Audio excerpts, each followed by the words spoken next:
I blocked my aunt and cousin to stop their harassment after my partner and I refused to give up our baby for adoption. I am 8 months along in my pregnancy, 24F, and ever since I told my aunt and cousin, they have been causing me problems.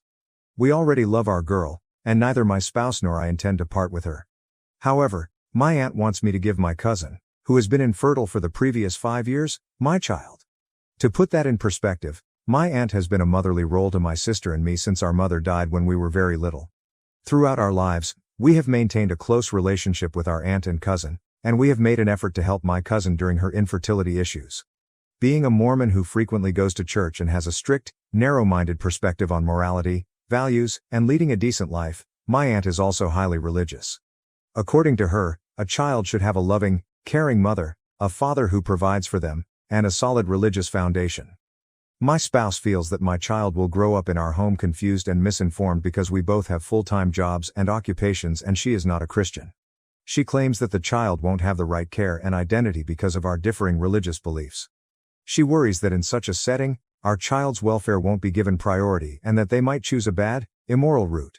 She feels that my cousin, who works from home part-time, and her spouse are far more qualified to give my child a caring household that is infused with religion and morals.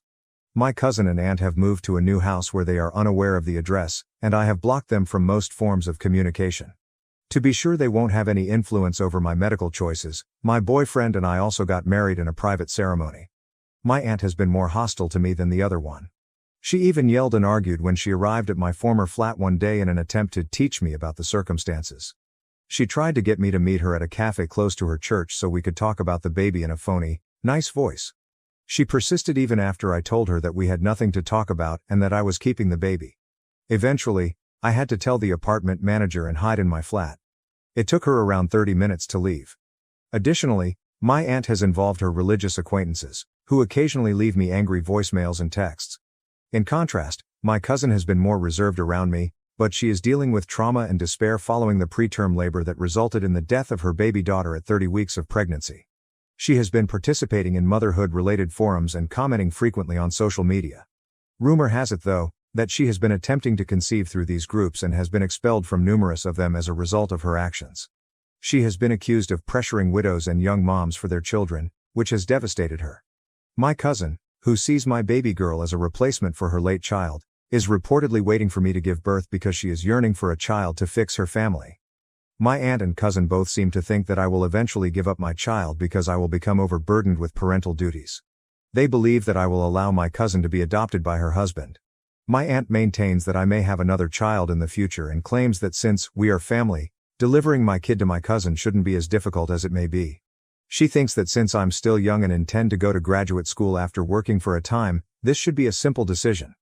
It seems like my cousin wants to get back in touch with me like we did before I became pregnant. But I'm not going to talk to her again until after I give birth. This is to assess her emotional state and avoid adding to my pregnant stress. Growing up, I liked her more than my aunt and had always been there for her during her infertility ordeal. However, her recent actions and thoughts have startled me and caused me to worry about my safety. Since we got married in secret this year, my partner and I are organizing a large wedding celebration for next year. I'm not sure if my aunt or cousin would be able to make it or be invited. Aside from people who are close to my aunt and cousin, I currently get a lot of support from both sides of my family. In a year though, I'm not sure if that support will still be there or how my relationship with my aunt and cousin will change. I have missed a few family occasions that I knew they would be at, but I don't want to permanently miss out on pleasant times and family get-togethers. After my baby is born, I'm not sure how things will work out with my aunt and cousin and what problems might result from this circumstance. I was raised in a culture that viewed starting a family and having children as a reward for leading a morally upright life. Even if you were truly having difficulties, you were rarely given judgment-free assistance and were frequently harshly criticized for any perceived flaws. Adoptions were a big part of my church's work, and I think they still are. The birth mothers were frequently young, unmarried, single, or in some other way viewed as ungodly. If birth moms decided to raise their children, the church would intimidate and stress them regarding their future and the fate of their offspring. These infants were frequently given to Mormon couples who were unable to conceive or who wished to look altruistic by saving an innocent child and providing the biological mother with an opportunity to fix her life and lead a fulfilling life. I am now extremely cautious of this practice since it terrifies me. First adoption update. My aunt and cousin, who are also active members, and I spoke with the local church head about the matter. After a lengthy conversation, he first disregarded my worries as family disputes and recommended that I seek counseling. We told him about my cousin's false dreams of adopting my baby, whom she feels would grow up in a decent household, and how she is still struggling with the trauma of the death of her baby. We also informed him of the serious disruption and stress my aunt has been inflicting by feeding into these hopes and nagging me on her behalf. The pastor of the church expressed empathy for me and admitted that he knew what my cousin was going through because she couldn't conceive. He promised to get in touch with my aunt and cousin to find out their version of events. I had another conversation with him today. He was worried that I had stopped talking to my aunt and cousin, especially since I moved away, and claimed they would like to talk to me. I questioned him about what they had said and told him that their actions with regard to my baby had influenced my choice to break off communication. He said that because of her health, my cousin's IVF treatments are unlikely to be successful, therefore she had talked to a church therapist and was considering adoption as a way to have a family. Despite what my cousin had been thinking, I made it clear to him that I was not giving up my kid. After stating that he understood, he started to inquire about my personal situation. He then recommended that we seek therapy services and made another attempt to arrange a meeting between us and my aunt and cousin. I informed him that just now, I didn't feel comfortable with that. He suggested that I at least give my cousin a call once, and if I was too afraid to do it myself, he would meet with my aunt on Sunday. That was the end of our call. In the upcoming days, I'll update this site with his comments. Change. Since I don't want to make a completely new post for it, I will also change this one to make updates easier to discover. Edit. I don't like his response, and I don't like the pressure he's giving me to get back in touch with my aunt and cousin. Even though he claims to understand my worries, I think he is being condescending and attempting to pressure us to settle our differences too soon. Since he has religious authority and influence over my aunt and cousin, my boyfriend and I first decided it would be worthwhile to try to get in touch with him. When we speak on the phone again, I'll listen to his response and figure out how to get him to give my concerns more weight. To be clear, I didn't give him any personal information, and I don't have any intentions to see my aunt and cousin in person. We do not reside in Utah, and we have already gotten in touch with legal assistance. Update 2, I made the decision to message and unblock my cousin. I informed her that there would be no discussion about my partner and I keeping our child. I made it plain that I don't feel comfortable with her, her husband, or my aunt being part in my child's life and urged her to get good therapy if she hasn't already. She still hasn't replied. No matter what she says, she will no longer be involved in my child's life, and our connection will not be the same as it was. Third update. The birth of my kid and other endeavors while I heal and take care of her have kept me quite busy over the past 3 months. I hadn't had a chance to update until now, despite logging on to Reddit a few times. My baby is almost 4 months old, and I am currently 25. Time goes by so quickly. She is doing great and makes us very happy. She is maturing so quickly, and I enjoy taking walks with her. I have begun my job search and intend to return to work shortly. I appreciate all of your best wishes and concerns. I hope the Thanksgiving holiday season is going well for everyone. Here is the long-awaited update regarding my cousin and aunt. My aunt and cousin have been quiet since my last update. My aunt contacted me in August using a different phone after my cousin failed to reply to my SMS. She inquired about my health and whether I had given birth yet. She expressed concern for my babies and my well-being during our brief conversation because I had cut off a lot of contact with my family and quit my work. My aunt told me that they had been attempting to adopt a child through their church ties but had not yet been successful, most likely because they had only recently begun the process, when I inquired about my cousin. My aunt said that my cousin's husband's past would be an issue when I questioned if they had spoken with a legitimate adoption agency. My aunt went on to talk about how the white birth rate is declining and how people are purposefully avoiding motherhood, something I was unaware of. Then she became upset, bringing up irrelevant subjects like 9th-month abortions, and asked if I still wanted the baby. She is a staunch pro-lifer. I told her again that I really wanted to keep my child. She went on to discuss how my cousin, who was in her early 30s, was growing older and how her nest was still empty. My aunt wanted me to at least share the joy, by letting my cousin spend time with and be a part of my daughter's life. I informed her that because of their previous actions, this would not be feasible. I was afraid my cousin would attempt to play the part of a mother and let her illusions to take over once more. I refused to accept my aunt's insistence that my cousin was attempting to better herself and had received church therapy. She went on to ask if I knew of any resources or people who might be interested in adopting a child. I informed her that I didn't and suggested that my cousin and her spouse exercise caution and patience while they prepare to become parents.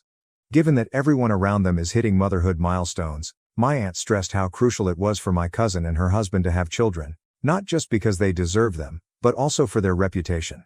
She pushed me on when I might have my next child and changed the topic to my future family plans. After this surprise pregnancy, my aunt informed me that family planning was crucial and asked if she and my cousin might be involved the next time. I became weary of the talk as the call continued and her typical behavior became more noticeable. Thank goodness, she ended the call before me because she had an event to attend. I like that my sister is there to inform me of any updates pertaining to my former church as well as what's going on with my aunt, cousin, and other family issues. My sister said my aunt was telling the truth about my cousin. Although my cousin still has severe depressed episodes, her general mental health appears to have considerably improved from her worst moments. Her lack of children and her tense relationships with my sister and myself might make her feel extremely empty at times. Since many of their local alternatives have closed, my cousin and her husband are also looking into the possibilities of finding an IVF doctor overseas in the hopes of a miracle. My cousin seems to still think of my kid as something she lost, but she has been pleading for forgiveness of her sins and hopes that God will soon provide her children. For obvious reasons, my side of the family and I have opted to miss Thanksgiving in a few days. I intend to go back to work shortly, most likely following the holidays.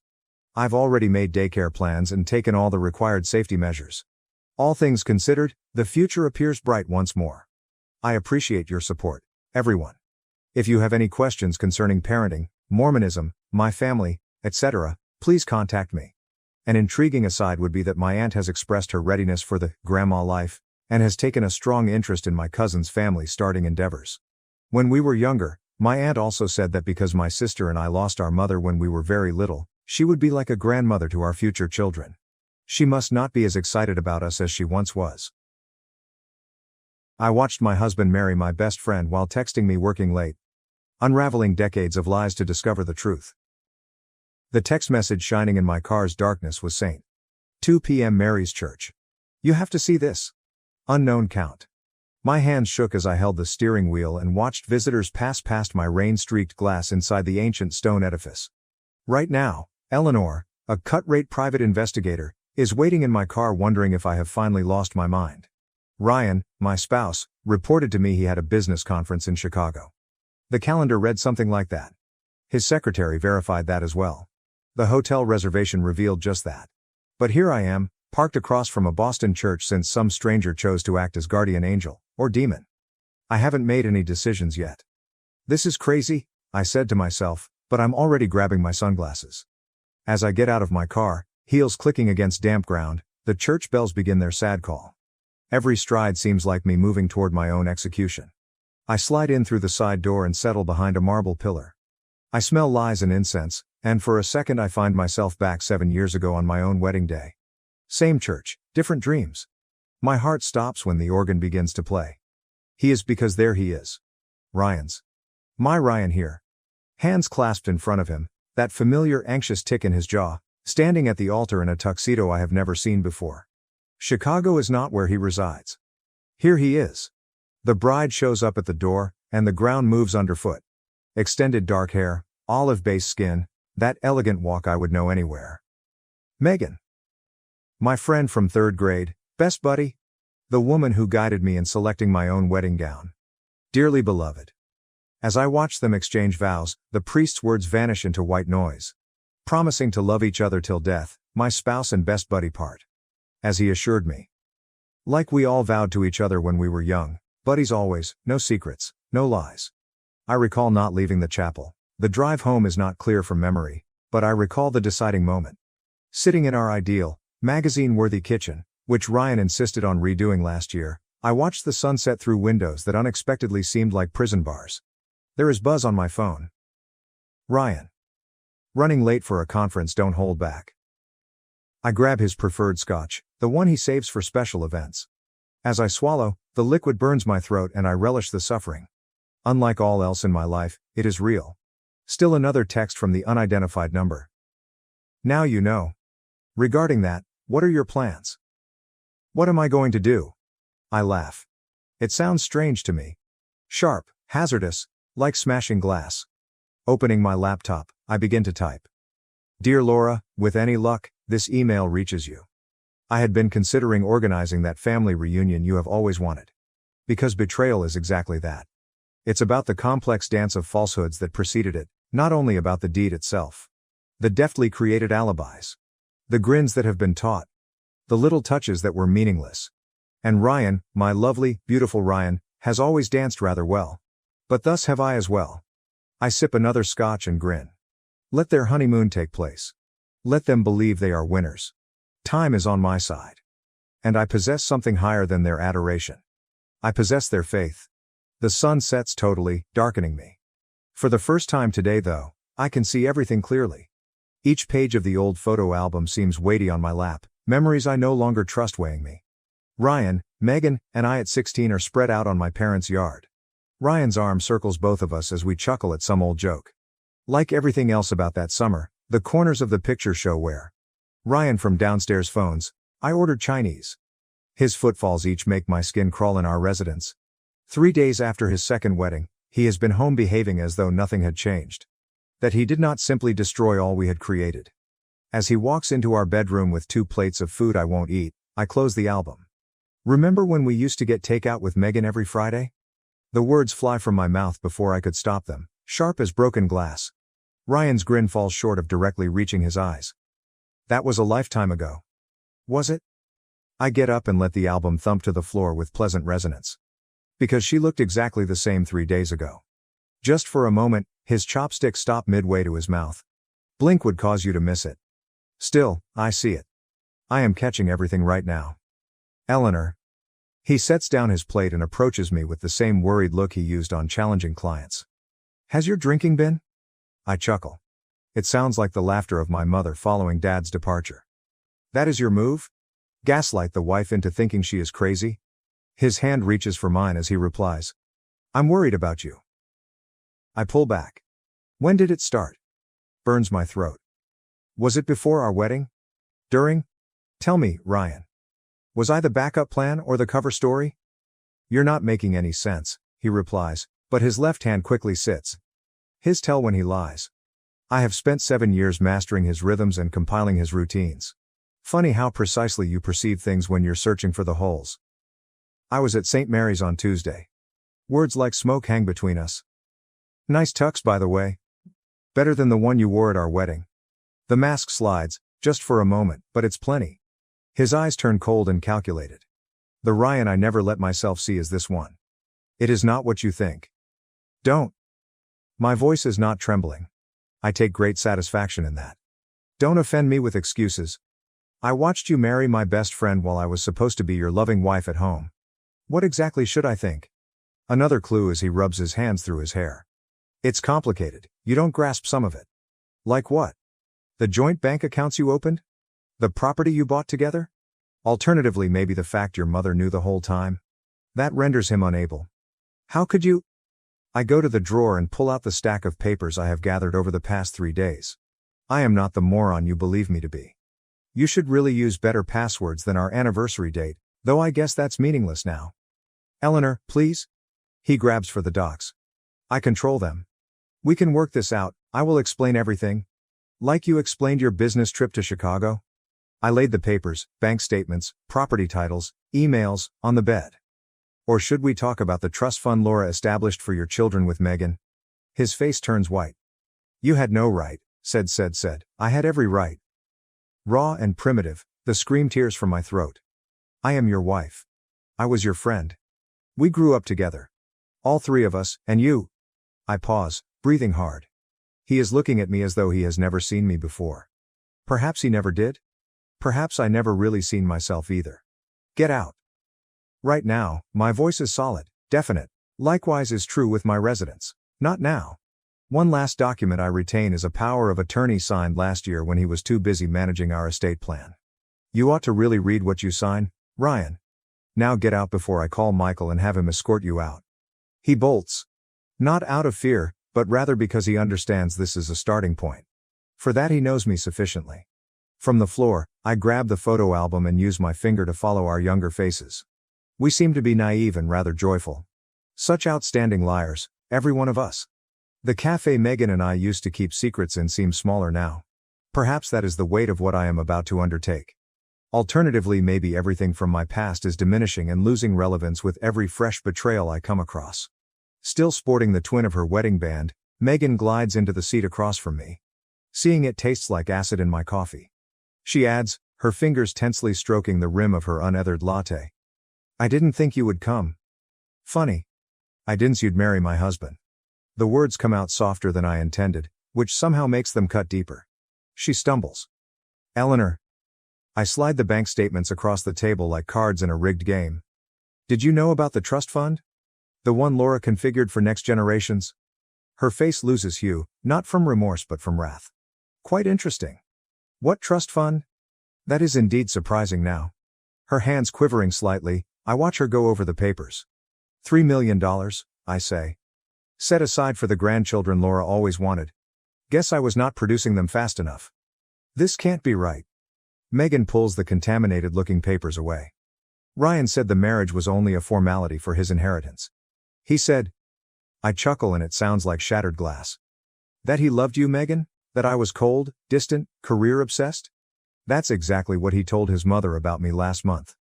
She stares fiercely. How come you aware of that? Because I have spent the last week learning just how completely my husband, our husband, has been playing us both. The waiter walks over, but we both wave him away without looking up. There is more, I said, pulling out my phone. Want to hear Ryan talking about property investments with Laura? The ones using your family's real estate contacts? Megan's voice falters as my family's? Ryan knew well before he ever asked her out that her mother, Grace, runs one of the biggest real estate companies in Boston. Did you ever wonder why he chose us? Asks the question hanging between us like fog. The two best friends who'd never bet each other. The perfect cover story. Stop. Megan gets up fast and her chair scrapes the floor. I understand you trying to hurt me since I hurt you. I deserve it, but... Sit down. My voice never changes. The best portion hasn't yet been heard. She sits, more from shock at my voice than from compliance. Remember that summer internship Ryan helped you get at Grace's firm? The one that convinced your mother he was such a wonderful guy? I slipped one more document across the table. Look at the date on that property transfer. Her hands shake as she reads. This is the signature of my mother, but she would never sell her prime investment property for half its worth. She had no idea she did. Check the signatures of the witnesses. Megan recognizes her own handwriting and crumples her face. I was just notarizing documents. Ryan said it was practice for my license, while I was planning our wedding.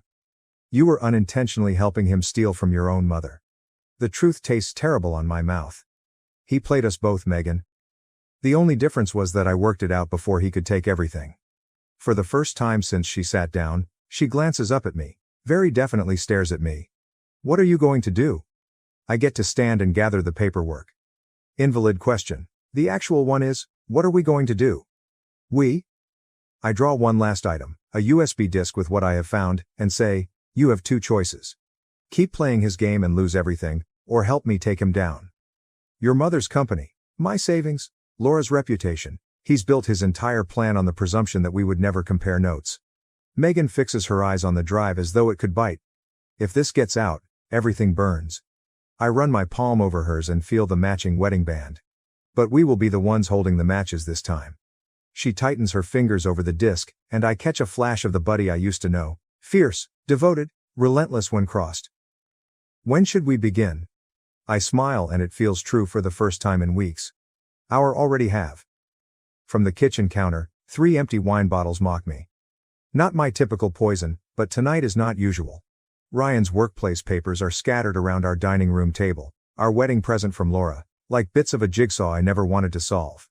Another Ryan message on my phone brightens it. Please let us discuss this sensibly. Logical. Like the method he erected this palace of lies? Like the deliberate accuracy with which he decided on his marks?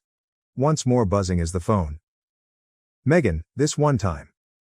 Grace is inquiring, we must get going more quickly. I turn it off, but my hands continue to shingle. The scope of what we intend at last strikes me. This goes beyond simply calling attention to Ryan now. We are discussing ruining families, names, life. The doorbell sounds. I wonder momentarily about ignoring it. Then, though, I hear the key in the lock. Ryan is the only person with that key except one other. Michael walks into the dining room and absorbs the anarchy. Jesus, Eli? When's the last time you slept? I faintly point at the papers. Did you know Ryan's father committed himself? Michael goes still. What? I pull out the newspaper clipping I discovered hidden in Laura's bank records 10 years ago, right after Ryan graduated law school. Officially, it was a hunting accident. Unofficially, I push forward a stack of bank records. He found Laura and Ryan had been embezzling years from his company. Christ. Michael settles onto a chair. Does everyone else know? Just the person who has been sending me anonymous tips. I tap the table burner phone. They sent me this today. I slipped over duplicates of William Mitchell's suicide note. He tried to expose them, Michael. He tried to stop them, and they... My voice failures. Michael reaches for my hand. Eli, but I back off. I'm becoming them. The words taste like ash.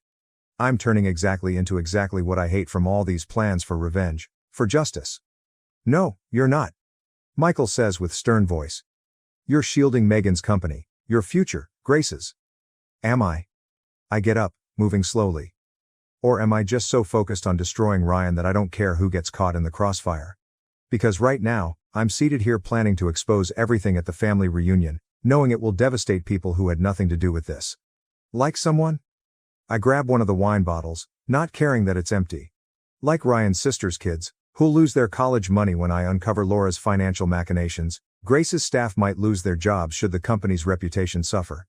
Like William Mitchell, who died trying to do the right thing, while I plot complex revenge scenarios like some comic book villain. Michael pauses silently for a protracted length of time. He stands up, then grabs the bottle from my hand. You wish to know how you differ from them? I turn aside, but he keeps on. You're torturing yourself about the moral consequences of your actions here at 3 o'clock in the morning. They're sleeping peacefully, counting their money and planning their next con. That does not make it right. No, it doesn't. He begins systematically gathering and sorting the documents. But it means you have a choice. You can expose everything dramatically at the reunion, as you planned, or what? Or we do this the right way, legally. Carefully. William Mitchell's suicide note is here, he said. We finish what Ryan's father started, but we do it smart. We first guard the innocent parties. Another message from the unknown source comes from the burner phone buzzing. Inquire of Laura about the offshore accounts. I fix my eyes on the message, then on the anarchy all over my dining room table. 7 years of marriage, a lifetime of friendliness, generations of lies, all leading to this moment. I say at last, okay. Show me how I should do this right.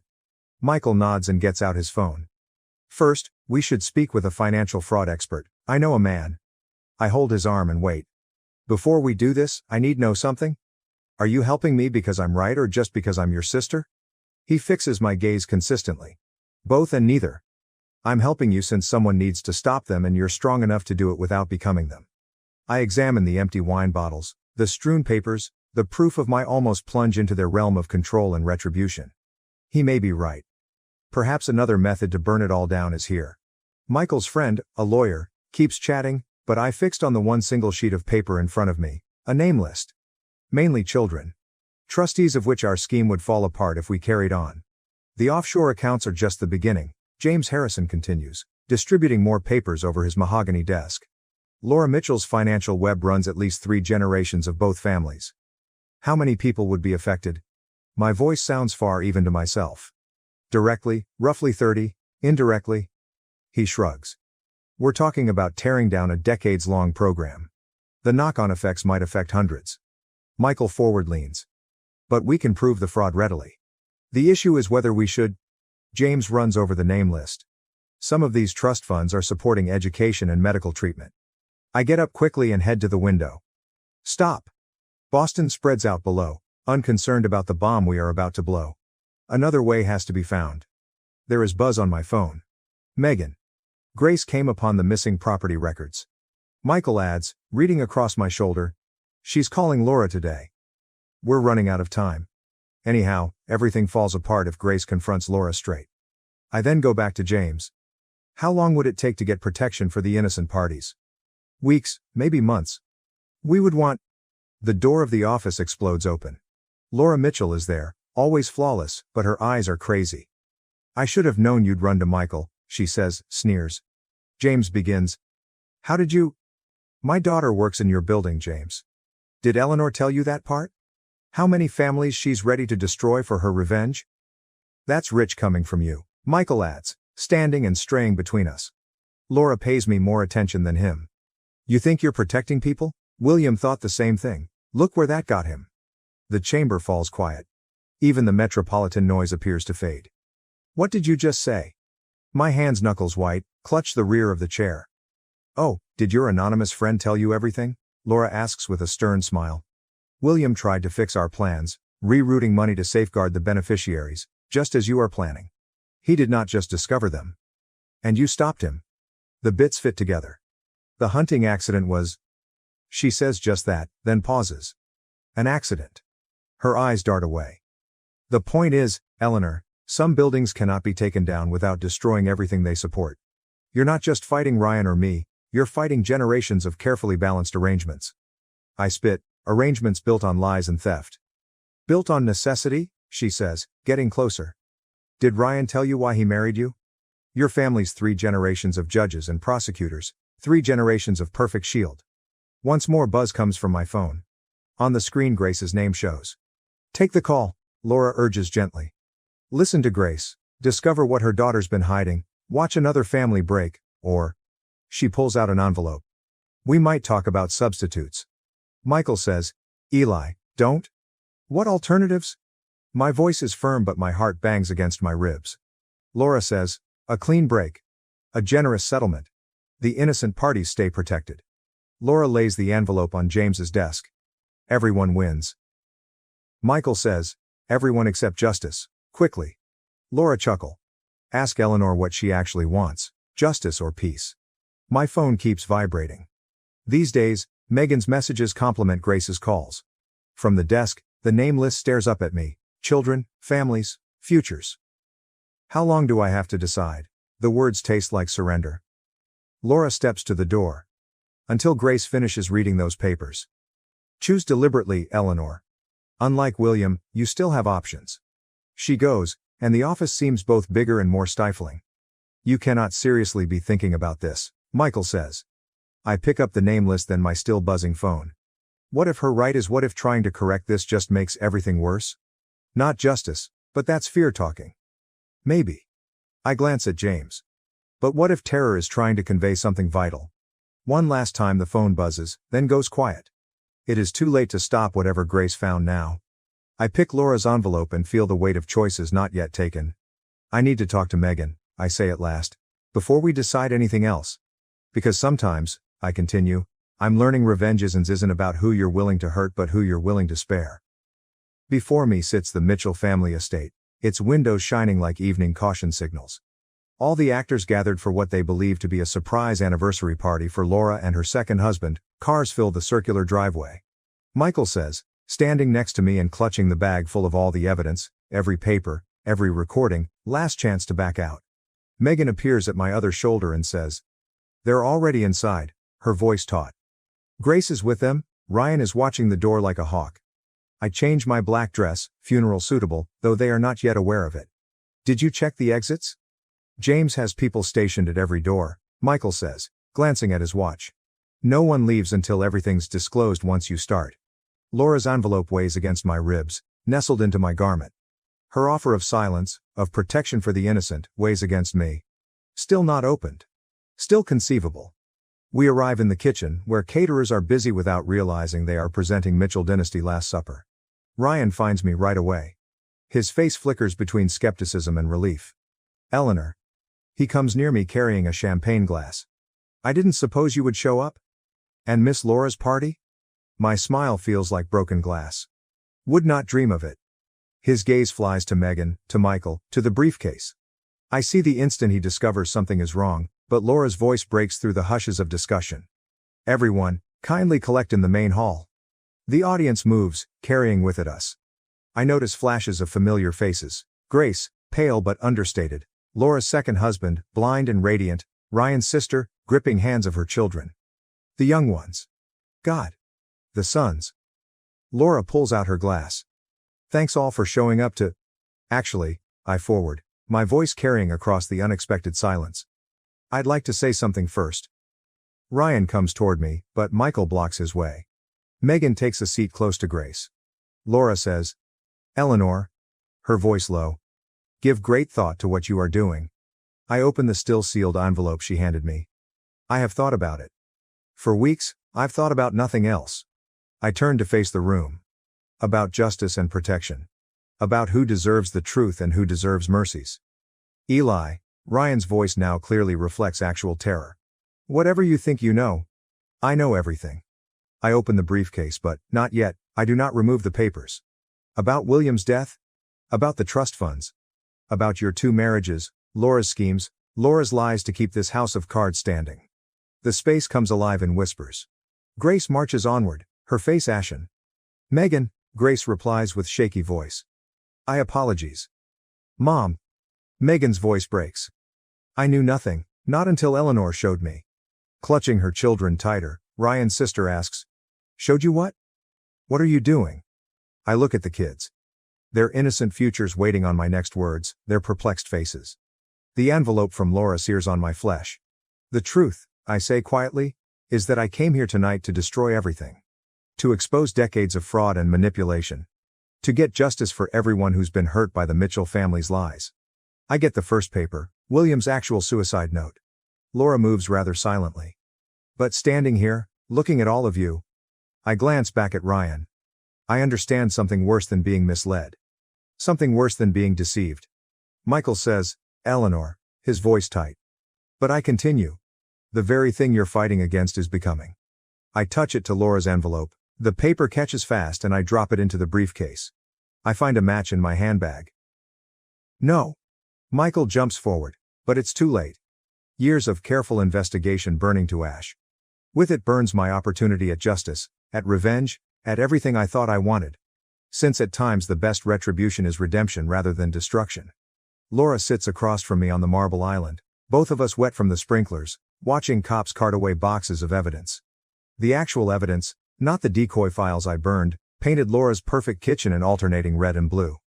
Copies, I answer softly. Everything in that briefcase? Merely copies. The originals arrived at the FBI 1 hour ago. Her immaculate nails pound against her coffee cup. You chose this moment on purpose. The party here. Family gathering. Like father, like daughter-in-law. I slide William's real suicide note across the desk. He planned to disclose everything at your anniversary party too, didn't he? Prior to the hunting mishap. The drumming stops. Michael is watching with grim enjoyment through the glass, Ryan being guided to a police car. Laura's voice quivering. You don't understand what you've done, she continues. Those trust funds were being protected. Pulling out my phone, I show her the court orders. Every innocent beneficiary has been lawfully detached from the false accounts. The kids will hang on to their college money. The treatment keeps on medical level. I sense actual dread in her eyes for the first time. How? Much as leaning closer, I add. I had 3 weeks after you presented me the envelope. 3 weeks where you felt you would win. Did you truly believe I was doing nothing for that period? Much we hear activity at the door. Grace walks in, followed by federal officers, her eyes connect with Laura's. Grace states, simply, you killed William when he tried to protect my daughter from your schemes. Laura stands so fast that her chair falls over. That's absurd. Much as I interrupted, William was going to expose how you used Megan to access Grace's company records, then, how you manipulated Ryan into marrying us both to maintain your financial facade. Everything I accomplished served this family only, Laura tears. Megan answers, looking at the doorway, tear-stained but steady. No. Everything you did was for yourself. And today we all know the reason. Laura goes somewhat motionless as I slide one final document across the counter. An old picture. William wasn't merely aiming to reveal the hoax, was he? I inquire, seeing her expression crumple. He found something else. About the true father of Ryan. About why you so sorely needed the connections of the Carter family. Mom? Mom, what's happening? Ryan's voice calls from outside. Laura leaps for the picture, but Grace is faster. Her shriek resounds in the abruptly quiet kitchen. Looking at the picture, Grace adds, That's my father, staring at Laura. 37 years passed. I say, 9 months before Ryan was born. The truth hangs between us like smoke, decades of control, all to conceal one desperate affair, thereby preserving the Mitchell family's pristine image. You destroyed everything? Laura says quietly. No. I stand, compiling the last of the papers.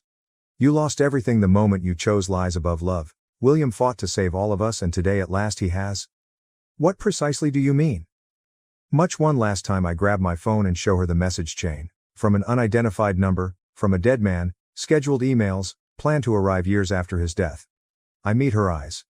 William knew he might not survive trying to expose the truth, so he left breadcrumbs for whoever was brave enough to follow them. I wasn't first victim, Laura. However, I am your last. Ryan is watching via the glass, finally seeing dawning on his face as Grace hands him the picture as the cops walk to escort her out. Was it worth it? Laura wonders as they lead her away. Burnishing everything to save a dead man's honor. Of Megan and Grace, now free from manipulation, of William, who passed away trying to protect us all, I consider the children above, their futures now safe. I add gently. Some things are worth burning for. Michael squeezes my shoulder as the sun rises over the Mitchell estate, casting everything in gold. Beside me, sirens fade. You okay? 30 years of lies collapsing in Laura's path, I see her go into a police cruiser. No, I say honestly. But I will be. Sometimes the truth simply tells you who you really are. Sometimes it doesn't set you free. Ryan's last box from his study remains unopened on my kitchen counter. Autumn leaves abound in my backyard, where 3 children previously swore to be friends forever through the window. Megan says, Grace wants to meet both of us. My phone buzzes. Laura and Ryan, both convicted, ended the trial yesterday. The headlines claim justice. The society pages labeled it scandal, neither fairly portrayed the facts. Expecting more evidence, more secrets, I raise the top from the box only to see an ancient video camera, the kind we used summer before college, when everything seemed possible. Megan stands there, appearing smaller somehow, more like the girl I used to know than the lady who helped sort everything. The doorbell rings. Holding out an identical camera, she adds, I found my too, from Mom's attic. Both of us set them on the counter. These relics of who we used to be neither of us reaches to switch on. Did you come across Ryan's comment? She inquires. No. I pour us both coffee. This is a habit from earlier, when friendship was straightforward. Did you? Much her giggle sounds brittle. He said he loved both. Actually believed it, I guess. Sliding her cup across the counter. That's Ryan, I remark. Living his own truth, even when it's a lie. Megan strokes one softly while the afternoon light catches the cameras creating twin shadows. Before Grace arrives, she continues, we should observe them. Before we choose our course of action. She nods. We both know Grace's meeting is about the future of her business, about trust and second chances, about whether some bridges can be rebuilt after they have burnt. It is not only about reconciliation. Ryan behind the camera, narrating our last summer together, behind which we are young, laughing, whole. Ryan connects the first camera to my laptop. The screen flickers to life. Before college. Before decisions. Before we knew how love and lies might wear the same face. Megan says unexpectedly, stop. Then looks at that moment. The picture freezes on our younger selves, sharing some forgotten joke, but it's Ryan's reflection in the window that catches my eye. The way he watches us both, scheming, even then. I understand he simply showed us who we already were, not destroyed us. What do you imply? Megan queries. You always yearned for adventure, I was always yearning control. He only turned those facts into weapons. The second camera sits dark, uninterested. Certain facts, I'm discovering, don't need to be seen to be understood. Megan's coffee sits unethered, going cold. Now we choose, I say.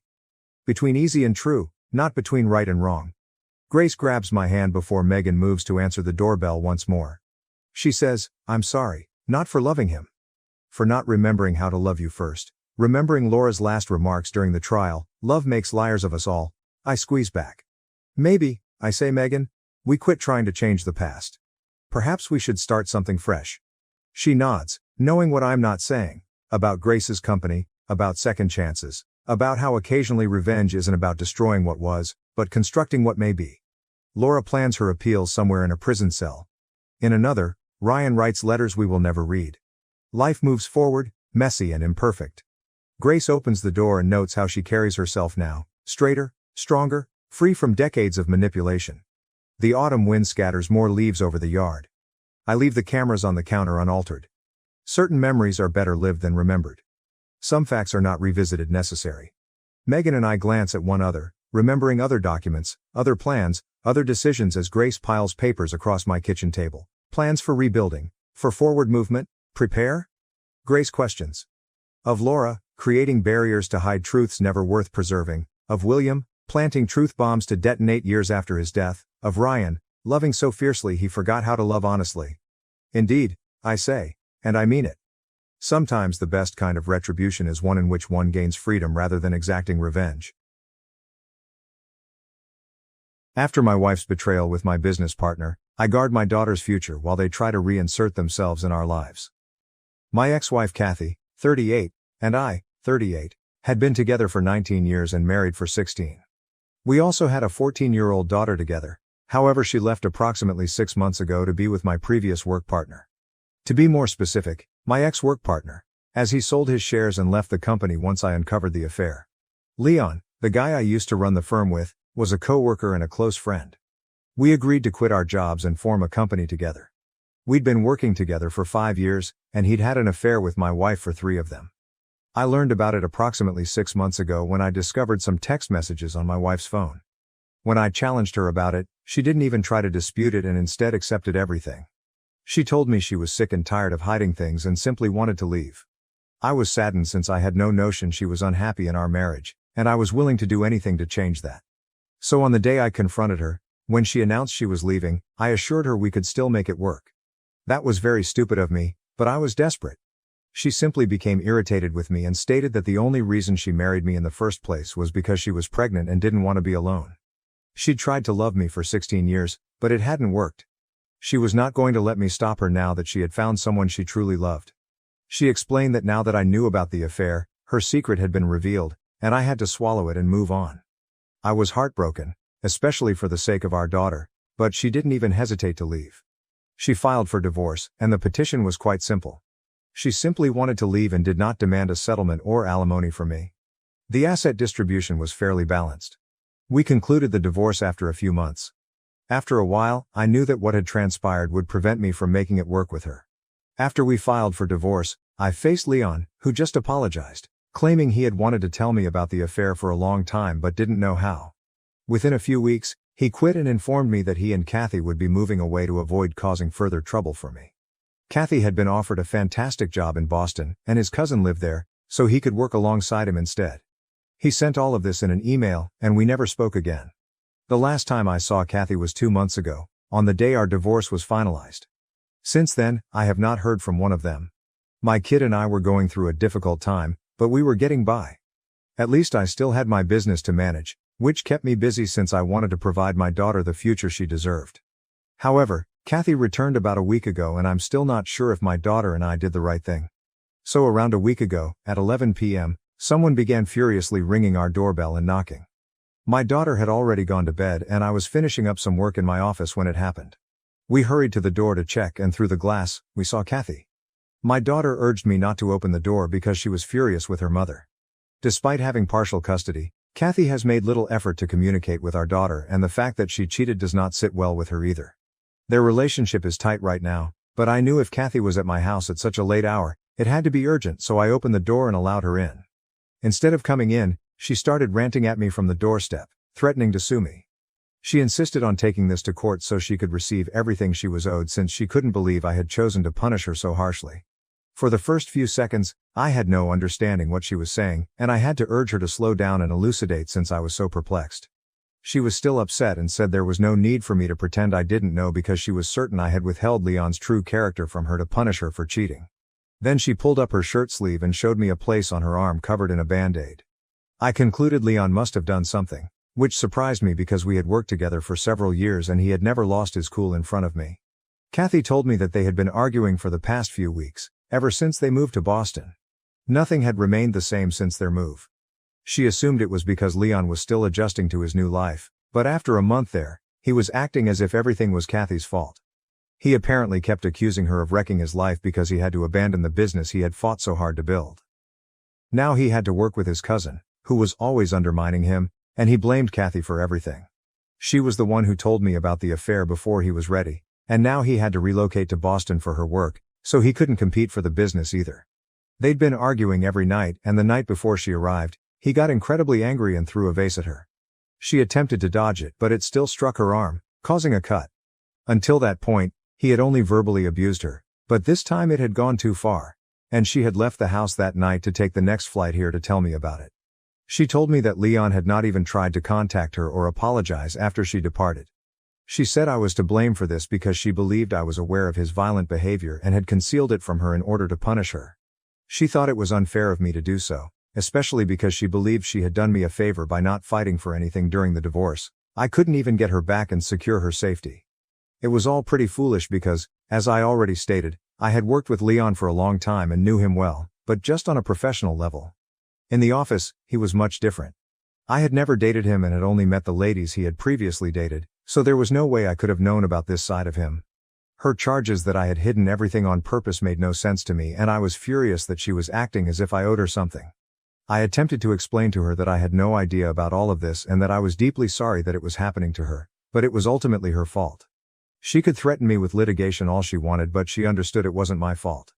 She continued to argue, stating that I knew everything and that she would fight for everything she didn't get during our divorce. My daughter had been waiting at the door the entire time, and I had almost completely forgotten about her since I was so preoccupied with the fight. When we started talking in circles, she interrupted Kathy and told her to go. I was astonished since I didn't expect her to interrupt, and I believe Kathy was caught off guard. Kathy then advised my daughter to stop up and keep out of it because she was too little to understand what was happening. She told my daughter to go to bed, but she refused. She held firm and stated that Kathy had no right to speak to me in this manner, especially given what she had put me through. My daughter reminded Kathy that I had been sad for the past few months, ever since I discovered her infidelity. Kathy, the cruel and heartless monster that she was, simply carried on with her life. She then pointed out that Kathy had neglected to visit her own daughter or stay in touch since she was preoccupied with Leon and her new life. My daughter informed Kathy that she had failed to be a good wife and mother, thus she had no business acting like a victim in a scenario she had made for herself. My daughter is only 14, but seeing her express those things made me realize how much she had matured since the divorce. Kathy was completely speechless and unable to respond to our daughter's statements. Finally, my daughter informed Kathy that now that she had gone and was living with Leon, she would have to cope with whatever she was going through on her own because we were no longer her family. Kathy had dug her own grave, and now she had to lie in it. Which was exactly what she deserved for screwing people over. After saying this, my daughter slammed the door in Kathy's face and returned to her room. I could hear Kathy crying outside the door, but I didn't bother checking on her because I didn't think it was necessary given our recent chat. I too went back to bed, trying not to think about the issue for the following few days while keeping myself busy at work. I was quite proud of my daughter for standing up for me and not allowing me to appear weak in front of Kathy. Things were going well after that visit, but 3 days ago Kathy showed up again, this time with a lawyer, demanding complete custody of our kid. Fortunately, our daughter was out with a couple of friends when she came over in the evening, so I haven't told her anything about it yet. I was furious when Kathy informed me that after our daughter spoke with her the last time we met, she decided she would no longer allow our daughter to live with me. She informed me that the actual reason she hadn't tried to contact our daughter after I found out about the affair was that she didn't want to become involved in a lengthy custody battle that would disturb my life much more than she already had. This, she claimed, was why she wanted to depart discreetly and hadn't attempted to contact our daughter. She thought it would have made matters worse because I was furious about the situation. So she was basically trying to tell me that she did all of this for my sake, not just to get out of having any responsibilities. I was clearly not buying it, and I informed her that the only reason she didn't fight for anything during the divorce, let alone custody of our kid, was that she wanted to leave swiftly and start a new life with Leon. This had nothing to do with me, as she tried to make it seem, therefore I didn't need to feel sorry for her. However, she stated that she no longer cared about that since she now desired full custody of our daughter and was determined to ensure that she received it. She insisted that she would not let me ruin my daughter's opinion of her by telling her ridiculous stories and training her to disrespect her mother. Kathy said that during our last meeting, our daughter was extremely disrespectful to her, and that I encouraged this conduct. She now knew what to do and had returned to inform me that she was taking this to court. I told her to be my guest and closed the door because I didn't want to waste any more time talking to her. However, I began to question whether she had a point. I wanted to believe I was doing the right thing, but I wasn't sure to be honest, so I felt bad about not reprimanding my daughter when she was rude to her mother. Update 1, I've determined that I have nothing to be sorry for. My daughter did the correct thing in sticking up for me and the comments made me understand how silly I was. She cheated on me, so I don't think I should feel sorrow or regret for what happened to her. Many people in the comments urged me to speak with my daughter first since it would be unfair for her to be caught off guard if Kathy applies for full custody after our last meeting. So I told my kid about it yesterday. I didn't want to withhold anything from her. She has already demonstrated to me that she is grown enough to handle these situations, and I feel horrible that she had to mature overnight. At least now, I can help her prepare for the future. So yet, we haven't heard from Kathy, but we expect to shortly. Our daughter is 14, which means she can be considered in court if the situation escalates. If we can reach an agreement during mediation, that would be ideal, but just in case, I have confirmed that she actually wants to stay with me. She has made it clearly plain that she doesn't want anything to do with Kathy, not just now anyhow. She told me that in the future, she would contemplate reuniting with Kathy and restoring their connection, but for the time being, everything is too fresh. She clearly blames her mother for splitting up the family, and I can't say anything because it's technically correct. I don't want to be the type of father who turns his child against his ex-partner for petty reasons, but in this case, I don't think there is much I can do. Kathy has done a fantastic job alienating our daughter, who now prefers to keep her distance from her own mother. They were fairly close before the affair came to light, so this is a significant departure from what they were both used to. Kathy is clearly irritated that my daughter is on my side, as she has always attempted to be closer to her. Speaking of which, several of you wanted to know who informed our daughter about the affair. It was Kathy, not me. She confessed in an email to our daughter a few days after she moved out, without first asking if I wanted to be involved. My kid was really unhappy when she found out, but she still wanted to speak with her mother just once. However, Kathy refused. When I tried to contact Kathy to let her know our daughter wanted to talk, she refused because she was too preoccupied with the divorce process. She also didn't think it was proper to discuss it, so she expressed what she wanted to say in that email and had nothing else to add. I attempted to persuade her to speak with our daughter only once because she appeared to have a lot of questions. However, Kathy remained adamant about her decision. After that, she stopped speaking to us entirely, and my daughter's perception of her mother shifted dramatically. Kathy holding me responsible for that does not seem fair to me. Anyway, I've spoken with my lawyer and we're going to deal with this. Update 2. Kathy ultimately served me with the notice for full custody a few days ago, and my lawyer and I responded by fighting it right away. We are scheduled to meet with the court-appointed mediator tomorrow, but Leon called me today. I was shocked to see his name on my phone because we didn't have much to chat about, but I answered the call. As soon as I did, he asked me to return Kathy to him. He claimed he'd been trying to reach her for a few days and knew she'd been with me or spoken to me, so he wanted me to tell her where she was. I told him I had no idea where she was residing, but I had spoken with her in the last several days and she was here to battle for custody of our kid. To be clear, I did not do this to help Leon, but I hope that if Leon stopped by and chatted with Kathy, he might alter her mind and convince her to return. If I was lucky, he might even get her to sign over her rights to our daughter. With that in mind, I told him everything and added that she was upset since he had not contacted her after she left that night. I urged that if he wanted her back, he should act immediately. The poor guy had no suspicions and had no idea he was being exploited, which worked out perfectly for me.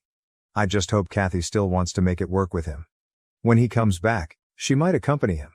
I also discussed this idea with my lawyer, who confirmed that what I did was correct.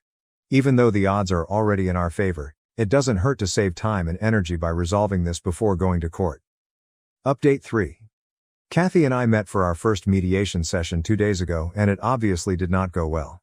She disagreed with all of our views and said it was all a waste of time before ending the session after half an hour. After she left, I returned home after picking up my kid from school. When we returned, Leon was waiting for us at our door. The poor guy appeared to be in a dreadful state, and I can only imagine how he must be feeling after spending a few months with Kathy. I told him he needed to leave because my daughter and I had just returned home and wanted to rest. We didn't have time to cope with his turmoil, and I had already helped him in whatever way I could. I couldn't go out of my way to aid the man who had been having an affair with my wife, but he actually broke down, claiming that after their last battle, she hadn't even responded to any of his texts, and he had no idea where to seek for her. I informed him, as I had before, that I still didn't know where she lived and that I couldn't help him. He just slumped down on the front steps, crying and holding his head in his hands.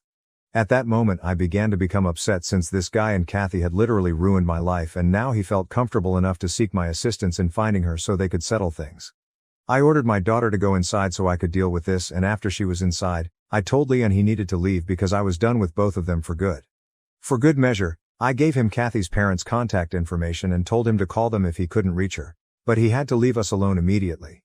I told him that he had damaged both mine and Kathy's lives. He tried to apologize, saying he didn't mean to harm me, but he'd fallen in love with her and couldn't stop himself.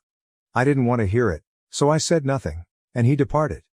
I'm constantly exhausted and bewildered, and I have no idea what I'm doing with my life right now.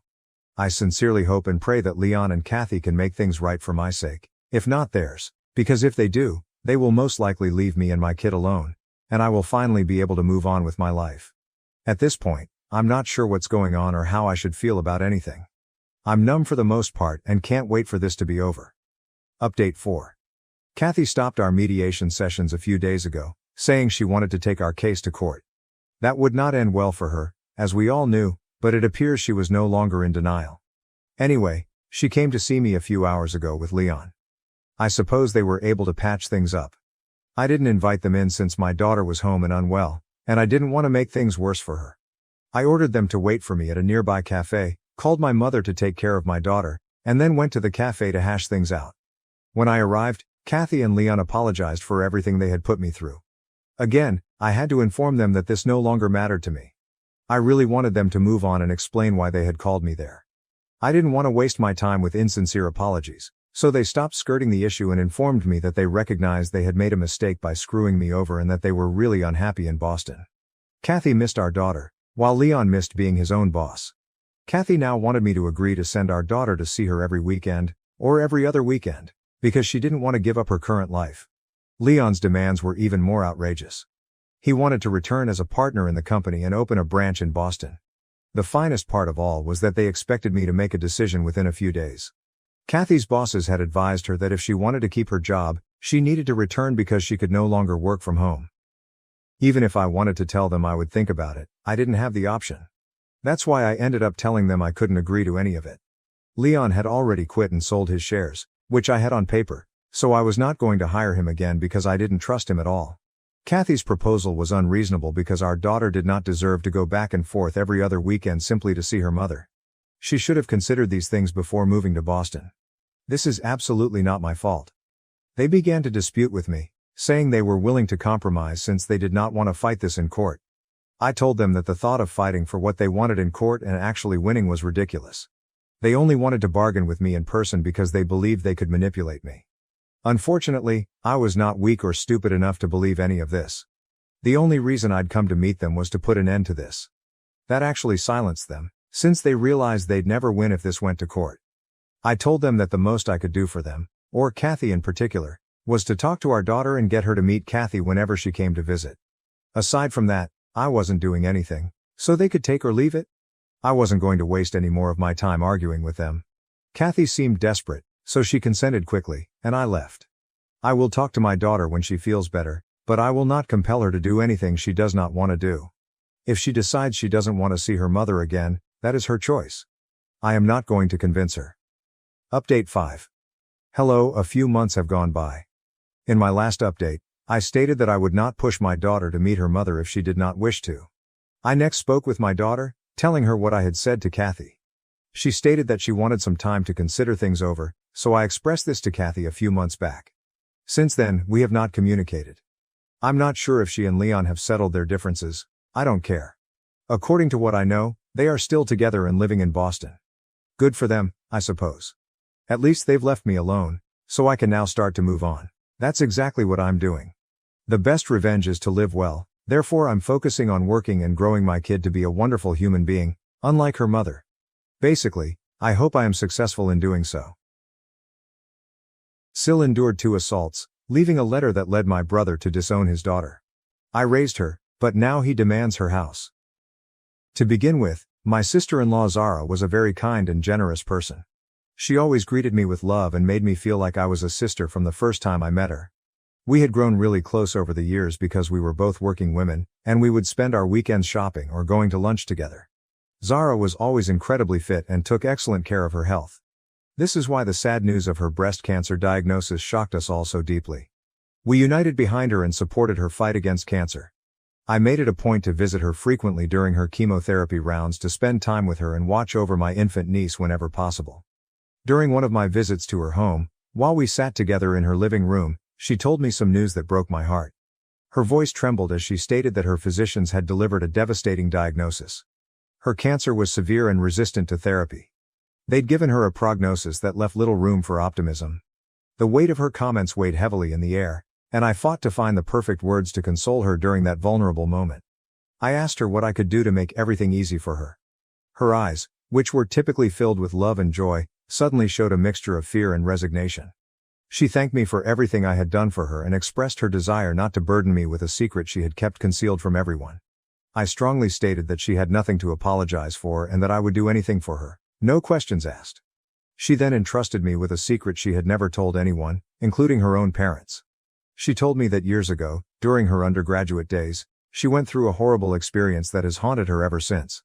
She was the victim of a sexual attack at a party, where she had been drinking too much. The attacker wore a mask, making it impossible for her to recognize him. The horror of that night left severe scars that she had been carrying silently for years. As she described the events of that fatal evening, I listened in terror. She was then in a relationship with my brother. Naturally, she looked to him for help and consolation, expecting that he would be the one person in the world who understood her. Instead of finding relief in his embrace, she was confronted with astonishment and accusations. My brother couldn't understand how another man could violate her in this way. In disbelief, he began to question her actions, indicating that perhaps her clothes or demeanor toward the guy at the party had prompted the assault. He refused to think that a man could accomplish such a thing unless the lady gave him a signal. Zara was heartbroken that he was questioning her in this manner. The weight of shame and guilt, wrongfully imposed on her by someone she loved, exacerbated her pain. Despite this, she summoned the bravery to denounce the assault to the police and even underwent a medical examination, which confirmed her claim about the assault. She wanted the culprit punished. Unfortunately for Zara, she lived in a college neighborhood where parties were prevalent and thousands of students congregated under the cover of night. Despite their best efforts, the authorities were unable to identify the masked assailant. It didn't help that none of the guests at the party came forward to testify for her. As a result, the inquiry stalled, and Zara never received justice. At the time, her parents were still living and the only ones who believed in her. This is how she overcame her great humiliation for what had occurred to her. According to Zara, after months of discussing the incident with my brother, he finally came around and apologized for his initial reaction. He realized that he should have known better and pledged to be more supportive of her going forward. Despite the strain on their relationship, Zara did not want to break it with him, so she chose to forgive him. Despite my brother's best efforts to be there for her in the years that followed, the tragedy never left her mind. I was saddened to hear this, especially since my brother had never mentioned any of it to me. Syl pointed out that my brother disliked discussing it and had even told her to keep the occurrence a secret, as if it were something disgusting for others to discover. I gently gripped Syl's hand and assured her that I didn't blame her for anything that had happened to her because it was never her fault. Syl smiled back bitterly and told me she had more to say. She talked slowly, as if each word was both a confession and a request for understanding. She then disclosed that she had been sexually attacked again after the initial event, this time by her former employer from her prior position. I remembered how, 2 or 3 years ago, she unexpectedly left her work, despite the fact that she had always enjoyed it. Syl had never told me why until now. Her hands trembled as she described how terrified and helpless she felt during the second assault. She informed me she was numb from shock during the event and could only move after the assault finished. Tears flowed down her cheeks as she departed the scene in a daze, her entire body trembling with the weight of what had just occurred. She recounted feeling detached from everything, as if she were witnessing the trauma from outside her own body. Later, as she sat in her car crying, her first thoughts drifted to my brother. She knew based on his earlier reaction that he would likely blame her again. She described how she felt the same shame when she realized she had been abused by another man without her consent. She felt unclean and repulsed by herself. This time, the trauma had a greater impact on her mental health since, unlike previously, she had no one to talk to. Her parents had died, and she was afraid to open out to my brother. As a result, she fell into melancholy and experienced a few panic attacks. Syl told me she debated whether to report the assault to the police and have her boss arrested, or to safeguard her marriage. Then, 3 weeks later, she learned she was pregnant. At that point, she was positive that the child was not my brother's. The weight of this realization devastated her even more, and she was unsure how to convey the news to my brother. She assumed he would ask for a divorce. As her mental health deteriorated, Syl decided to end her life. She told me how powerless she felt at the time, lacking the strength to end the pregnancy and not wanting others to know about the assaults. I listened to her story, holding back tears, unable to understand what she had been through silently, without any of us knowing. Sil went on to tell me how, the evening she decided to end her life with sleeping pills, everything changed. My brother unexpectedly discovered the positive pregnancy test in the restroom. Instead of waiting for an explanation, he began bouncing up and down, overjoyed that she was pregnant and that they could finally start a family together. Caught up in his joy and engulfed in his embrace, she found herself unable to bring him down with the truth. Later, she told me how humiliated she was for not having the strength to tell him the truth that day or over the course of the previous 2 years, that the child was not his. Sil informed me that every time she saw the delicate moments between her daughter and my brother, her heart broke again. Tears flowed down her cheeks as she apologized to me for lying to my brother and everyone else. She even referred to herself as a coward and a loser who did not deserve a family as great as ours. She believed that cancer was God's punishment for her falsehoods. She informed me she intended to disclose everything to my brother before she died. However, she asked me to make her a pledge. It turns out she wanted me to look after her daughter while she was gone. She pleaded with me with her hands since she had no family members left, both her parents and grandparents had passed away. If my brother refused to accept the child after learning the truth, I was her only hope of caring for her daughter. I was quite shaken after hearing everything and needed some time to comprehend it all. As a woman myself, I felt profound sympathy for everything she had been through. I knew she was telling me the whole truth because she was dying and needed to get it off her chest. Of course, I realized that she had lied to my brother for so long about being the baby's father, but she was also visibly sorry. At this moment, all I could do was reassure her that if necessary, I would raise my niece on my own. She exhaled a sigh of relief as I fulfilled my promise to her. I continued to see Sil over the weeks as her illness advanced, holding out hope for her survival even as the reality of her condition became more apparent. She remained as courageous as possible throughout. Finally, she went away peacefully in her sleep. Her absence has created a void, yet her spirit continues to motivate me to live with compassion and gratitude. She showed me that even in the worst times, there can be grace and beauty if we have the strength to perceive it.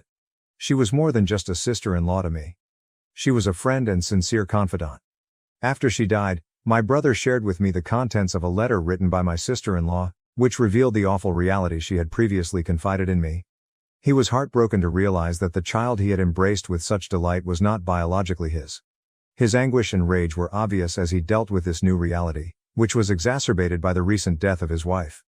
In his grief, he couldn't bring himself to hold the infant anymore. Instead, he told our parents and me that he was going to give her up. I firmly told him that Sil had asked me to look after my niece, and that I wanted to take care of her even if he no longer wanted her. This is how I welcomed my niece into my home without hesitation. I was really heartbroken for her because she had just lost her mother, and with no other family left, her parents and grandparents had passed away. I knew she needed a stable and supportive atmosphere at the moment. Later, when we gathered for the reading of my sister-in-law's will, everyone was already emotional because they knew my niece did not belong to my brother. Many of my family members were divided over this news. However, Sil was no longer with us to face their fury. According to her will, she made specific and careful plans for her daughter's future, leaving every asset and resource she had amassed over the years for her daughter's benefit. Sil had a large fortune from both her parents and grandparents, so she had a lot of money to leave behind. To my brother's sorrow, nothing was allocated to him, exacerbating his pain and sense of betrayal. He yelled loudly that it was wrong of her not to leave anything in her will for him. Sil had specifically stated that she had committed the management of these monies to me provided I was willing to take on the responsibility of caring for her kid. This news surprised both me and everyone else present. I suppose this is why Sil wanted me to make that pledge to her weeks before she died, so she could update her will accordingly. She was correct to believe her intuition and not allow my brother access to her assets, since if that had been the case, he would never have let my niece have anything and would have abandoned her without money. My brother was unwilling to continue caring for the child, therefore I was eventually granted full custody of my niece. I've been able to care for her all these years because of the financial support I received. My brother attempted to battle me over the money Sil had left behind, believing he was entitled to at least half of it. However, the judge did not listen to him. In rage, my brother told me that he didn't want anything to do with Sil's daughter and that he never wanted to see my face again, saying that I had betrayed him by taking in the girl.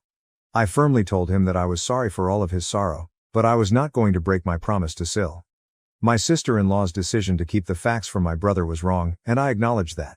However, now that she is no longer with us, I am convinced that the child is not to blame for her parents' conduct.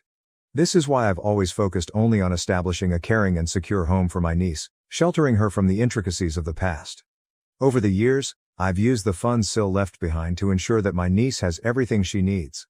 I've also purchased a home for her, which my niece will entirely inherit once she reaches adulthood. I've made every effort to send her to great schools and care for her as if she were my own daughter. I am not married and have dedicated my entire life to raising my niece.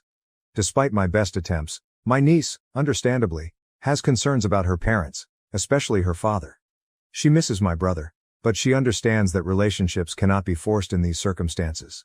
My decision to prioritize my niece's well-being has affected my ties with my other family members.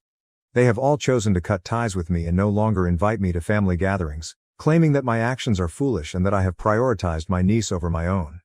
Even my parents believe I should have given up my niece and have often expressed their disappointment that I am raising someone else's child. As you might expect, the past several years have been a challenging journey in which I've had to negotiate the chasm between what I believe is right and the ramifications of those decisions on my family connections. This year, as my niece approaches her 18th birthday, I feel a sense of accomplishment as I prepare to transfer all of her assets, including the property I've acquired for her per Sil's desires. It's a significant achievement for which I've worked hard. I feel like I've done everything I could to protect her up until now, and she's ready to make her own decisions. My brother contacted me unexpectedly last week, saying he needed to discuss something very serious. My heart skipped a beat. I hoped he'd realized his mistake and wanted to reconnect with me and my niece after all these years. I agreed to meet with him, but I didn't want my niece to find out and get her hopes up until I knew why he was visiting. So I planned for us to meet when she was at school. When my brother came, there was a sense of expectation and warmth as we made small chat.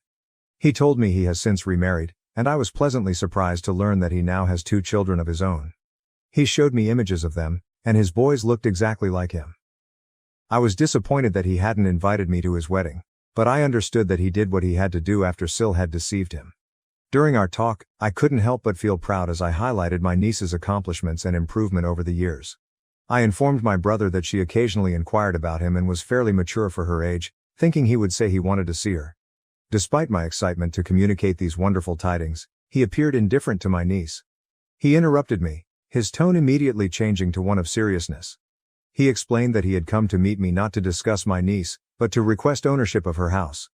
I stared at him wide-eyed as he told how his family had suddenly lost their home and that our parents had already loaned him a large sum of money over the years, so he could no longer ask for assistance. Since he knew I had purchased the house with Sil's money, he believed it was only fair for me and my niece to let him keep the house to accommodate his large family while we relocated to a smaller space. I questioned him why he thought he could even pose such a question. My brother went on to defend it by claiming that he had previously done a lot for Sil, but she had turned out to be nothing more than a leech. I knew this wasn't true because Sil had always worked and paid her portion of the bills, including throughout her chemotherapy treatments. She covered her own medical expenses and had health insurance.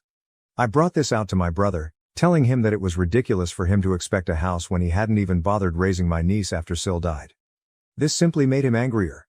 He told me that, as his sister, I should stop holding a candle for a deceased woman and instead assist him and his family in securing the house before my niece turned 18. He persuaded me to view things his way, saying that the house was his legitimate possession. The weight of his words hung in the air as I considered his request. I couldn't help but consider the ramifications of such a decision. The property was more than simply a physical asset. It symbolized security and stability, which had been meticulously planned for my niece's future. To give it up, no matter how badly my brother needed it, would mean breaking commitments and risking the stability I had fought so hard to establish. My niece's well-being and future were paramount, and any decision involving her assets had to be made with her best interests in mind, no matter how difficult or emotional the situation. In that moment, I grasped the gravity of the situation and the need to stick to my beliefs.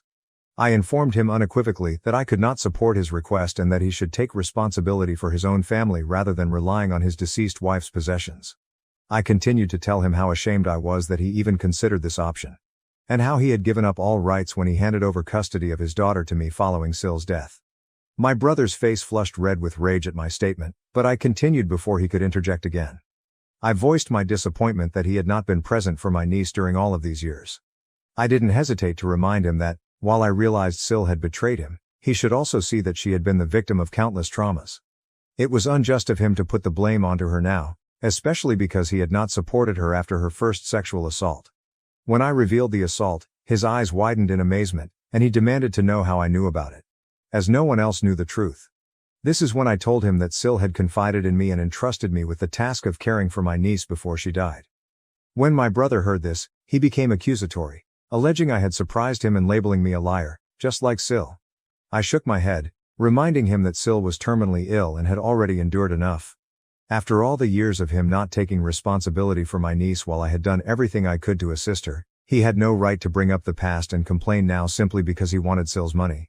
I was weary of him constantly behaving like a victim. It was disheartening to see him shift blame and claim entitlement when he had not been financially supportive of my niece for years. His boldness in coming 16 years later and requesting ownership of her house felt like a slap in the face, ignoring all of my sacrifices and attempts to assure my niece's well-being and future security. My brother was unhappy because I refused to give in to his demands. Since our meeting, he and my parents have called me often, accusing me of being difficult for no reason and insisting that I have family devotion to them rather than my niece. It's demoralizing and terrifying to discover that when it comes to money, even your own blood relatives can devolve into something unknown. I continue to stand up for my niece and refuse to give in to my brother's unreasonable demands.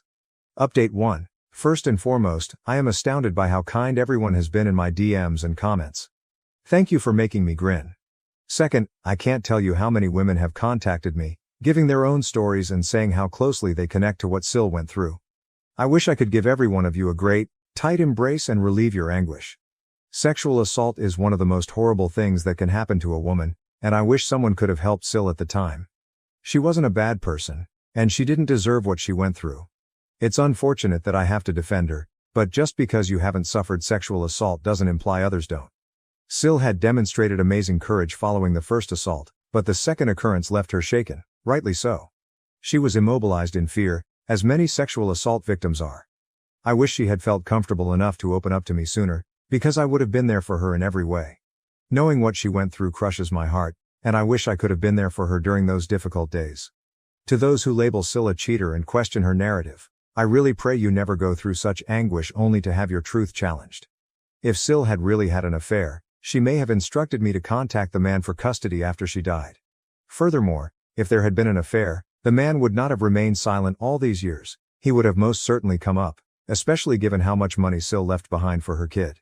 If she had an affair, I'm sure she would have wanted her daughter to know her biological father. Sil did everything possible to safeguard her daughter. Update 2. I sat down with my niece and told her that my brother had lately been to speak with me, and his main goal was to gain control of the house. I advised her to be cautious if he ever approached her. As I talked, I could see the rage and pain in her eyes. She had hoped for years that her father would reach out to her because he actually cared. However, when she discovered that his contact was motivated by his own wants, she felt deceived. I can't believe him, she informed me, her voice shaking from emotion. After all this time, he only reached out when he needed something. She informed me that she did not want anything to do with him and expressed her gratitude that her mother had not left him anything. She then hugged me and expressed her gratitude for everything I'd done for her over the years. Her statements were simultaneously painful and empowering to hear. It brought tears to my eyes as I understood that despite the sorrow of her father's acts, she was strong and determined to carry on without him. Update 3. After speaking with my niece, I decided to send a lengthy email to my parents and brother to document everything and state my position clearly. In the email, I described our previous interactions and highlighted that they had no right to ask me to hand over my niece's home to my brother. I stressed that this request constituted financial fraud and stated unequivocally that I would take legal action if my brother attempted to see me or my niece again to request the house for his family. I informed my brother that by choosing not to care for his kid, he surrendered all rights. I also discussed the numerous difficulties and frustrations I had encountered while raising my niece on my own, with no prior experience. I highlighted the emotional, financial, and logistical hurdles I had faced in providing her with a secure and caring home. I also informed him that he had never paid child support or checked in on his daughter in all these years. I pointed out that he and my parents should feel nothing but guilt for attempting to take something that did not belong to them. I insisted that they had no right to suddenly intervene and make demands after all this time, especially because they had contributed nothing to her upbringing or well-being.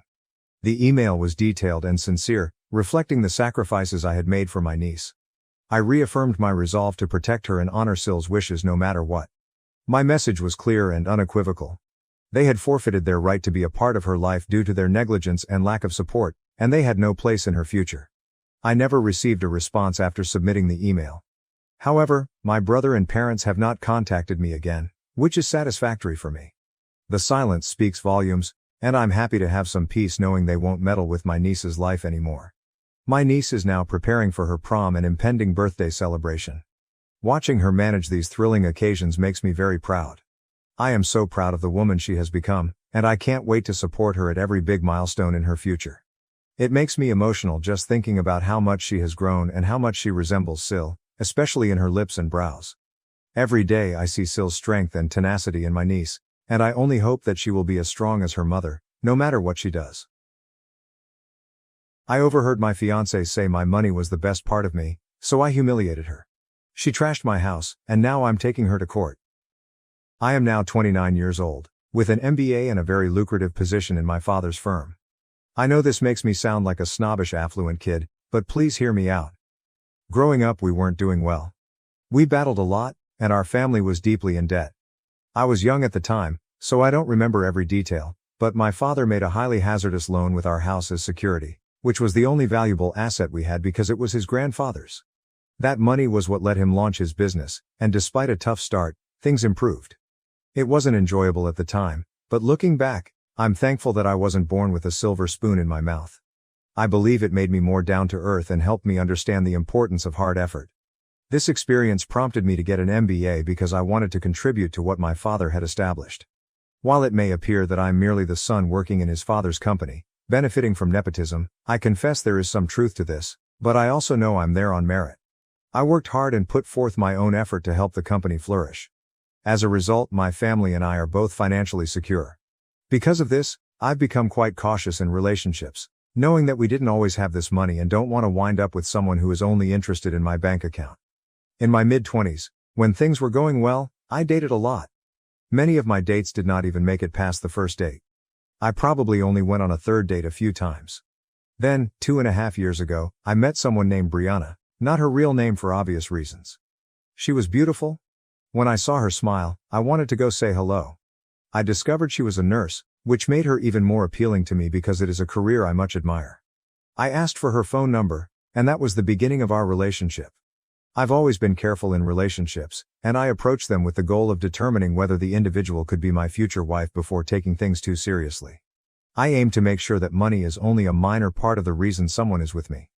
I don't want somebody to be with me based only on the fact that I'm attractive. Brianna did not exhibit any gold-digging activity that I noticed. She was intelligent, witty, and brought everything I desired to the table. So 2 years after we met I proposed to her, and she accepted. Brianna is currently my fiancée, and she promised to spend the rest of her life with me, which made me very pleased. I'm about to get to the point of this narrative, but first, there was one important event that soured me. It is worth highlighting. Obviously, as we got closer, Brianna learned more about my family's financial situation. She knew my family was not impoverished and that we were doing well. A few months after the proposal, I mentioned the possibility of a prenuptial agreement. To be honest, I felt it was a perfectly acceptable conversation, but she disagreed. She flipped out. According to her, suggesting a prenuptial agreement was bad for 2 reasons. First, it appeared to her that I did not think our relationship would last. That is not true, but even if I'm completely dedicated to the marriage, if she wakes up one day and says she is done, I have no influence over that. Second, she interpreted it as a sign that I did not trust her not to rob me if things didn't go as planned. That's the gist of it, but we ended up arguing for an hour and going to bed upset with each other. After pondering all night, I informed her that the prenuptial agreement would be unnecessary. Yes, I know it was silly, but I loved her so much that I decided to let it go because I didn't want the prenup to be the reason we broke up. Following all of that, things improved between us very quickly. Now, I truly need third parties to tell me what to do. One of my fiancée's colleagues was holding a barbecue, and she encouraged me to join them. I decided it would be a wonderful opportunity for me to meet some of the people she worked with, as she referenced them constantly. When I arrived, everyone was friendly, and I had a terrific time. To be honest, I met several of the nurses that worked with her on most shifts. At one point, I was outdoors talking with a fellow about sports and investments. I knew she was inside conversing with her pals, and that was okay. When I realized I wanted to use the restroom, I returned to the house via the back door. I'm not sure how to describe it, but the back entrance led to a hallway that terminated in the living room. Standing at the rear door, you couldn't see anyone seated in the living room until you turned the corner. As I was headed to the bathroom, I heard my fiancée's voice among others, and it was evident from the first sentence that I was the subject of talk. It began with them discussing how well I dress, which naturally led to how pricey my clothing is. Then my money showed up. The girls were chirping and smiling as they discussed how fortunate she was to have found someone with money. Then I heard my fiancé say something that hit me hard. He has a lot of money, and honestly, his money is the best part of him by far. This was followed by more giggling and laughter. She even said, he asked for a prenup. I said no, of course, I need to be able to pay out if things go south. More laughter followed. At that point, I walked back out of the house. I honestly did not need to use the restroom anymore. When we returned home, she recognized something was wrong with me, but I didn't tell her until she went to bed. This happened a few days ago and I'm not sure what to do. She's a wonderful person, and I adore her, but I'm having a struggle with myself about whether I should dismiss it as dumb girl talk that went too far, or if it's worth canceling everything we've planned for the wedding and kicking her out of the house. I honestly don't know what to do. My mind is telling me to stop things since this is exactly what I didn't want. Someone who values my money too highly. She was the perfect lady for me just a few days ago and I hate how quickly things changed. My heart is asking me to talk about it, but I can't figure out why. I would appreciate any and all advice. Edit 1. Many people believe that I should not have compromised on the prenuptial agreement and should have stopped things right there. Many of you expressed it in overly harsh ways, but I have strong skin. If I had the chance again, I might not have done things differently, but I agree that I would give someone else the same counsel that many of you are giving me here. I should have remained firm on the prenup since, even if I decide to stay with her, the comment I overheard emphasizes how essential a prenup is to her. Edit 2. I'm inclined to agree with people who think I should terminate things now rather than take a chance with someone who has demonstrated that my money is his major concern. The only issue is, I believe the best case scenario is that we revisit the prenuptial agreement. I know it would protect me, but it wouldn't necessarily change her attitude toward my money. But isn't it natural for someone to appreciate that their partner has a nice income? Edit 3. Okay, I've had a lot of sense instilled in me. I will still bring up the prenup to see what she says, but I am ready to terminate things. I adore Brianna, therefore it's difficult for me to let her go. I want to know if I gave things a chance. Update. Here's the update that I know many of you have been waiting for. The story about my fiancé, who I overheard telling her friends that my money was the best part of me, has concluded, and I am overjoyed with how things turned out. The first thing I needed to do was speak with Brianna again about the prenup. I believe it was about a week after we returned from the cookout that I told her to sit down for a discussion. When I informed her we wanted to talk about the prenup again, she blew up, like she had the last time. It got even worse the second time around. She complained about how it showed I didn't trust her and wasn't rooting for the relationship to succeed. I attempted to explain that it was about defending my father's hard work. I own a substantial portion of his company, rather than protecting myself. But she wouldn't have it. She kept yelling, and I tried everything I could to persuade her of my point, but nothing worked. I asked her if she would marry me if the prenup was a requirement. She didn't ponder long before announcing that she would seriously examine our future together. At that time, I realized I couldn't win her over. I informed her that after the first time, I was willing to drop the prenup, so I asked her to guess why I was bringing it up again. She was obviously bewildered, so I promised her I'd help her figure it out. I asked her to recall a conversation she had with her nursing colleagues at a friend's cookout. It was all she said. "We talked about so many things, I don't know what you're talking about." I responded, "You don't recall smiling and joking with your pals, claiming that my money was the nicest part of me? You don't remember telling them you couldn't sign a prenup because you wouldn't get the cash if we divorced?" At that point, it was evident she remembered what I was saying because she began to quiver and appear incredibly anxious. I waited for her to affirm or reject what I had stated, but she did not respond. I pushed her to talk, but she only stared at me, her hands trembling. I'm not sure why, but that made me giggle, and it appeared to set her off. She started crying and wailing without responding to anything I had said. At that moment, I was frustrated that she had nothing to say, and I expected a response from her. So I told her that the wedding was no longer going to happen. She slumped on the ground, muttering please, through tears and sniffles. I stood up, went into our room, locked the door, and went to bed. The following morning, she was waiting for me. She didn't appear like she had slept all night. When she saw me, she approached me and was extremely friendly, but I shook her off. She attempted to explain the context of what I had overheard, stating she was simply trying to fit into the Gossip Girl ambiance and did not mean what she had said. She accused her friends and colleagues of being terrible influences. She argued that my money was not the reason she fell in love with me. I thought it might be true at first, but I had the impression that she had grown to adore the money. She claimed she would sign the prenup and that it would not be an issue for her. Even with that, I didn't know what to say to her. I took her hand, looked her in the eye compassionately, and carefully removed the engagement ring from her finger. I had paid a lot of money for that ring and I didn't want it to end up in her hands. That hit a nerve. She began crying, but quickly switched to cussing me out. She branded me ugly, unattractive, with a little penis, and even queer. She stated she slept with a man she met at a bar simply because she felt like it. I'm not sure if I believe that part, but it really doesn't matter anymore. She stated my money was the one thing she liked about me and she wished she could have milked me for more. She threw every insult she could think of at me, and I eventually started giggling. That's when she started throwing stuff at me. As much as I wanted to remain calm and unconcerned, she began flinging some potentially deadly stuff, so I ran to the bedroom and shut myself in. It took almost 2 hours until things calmed down.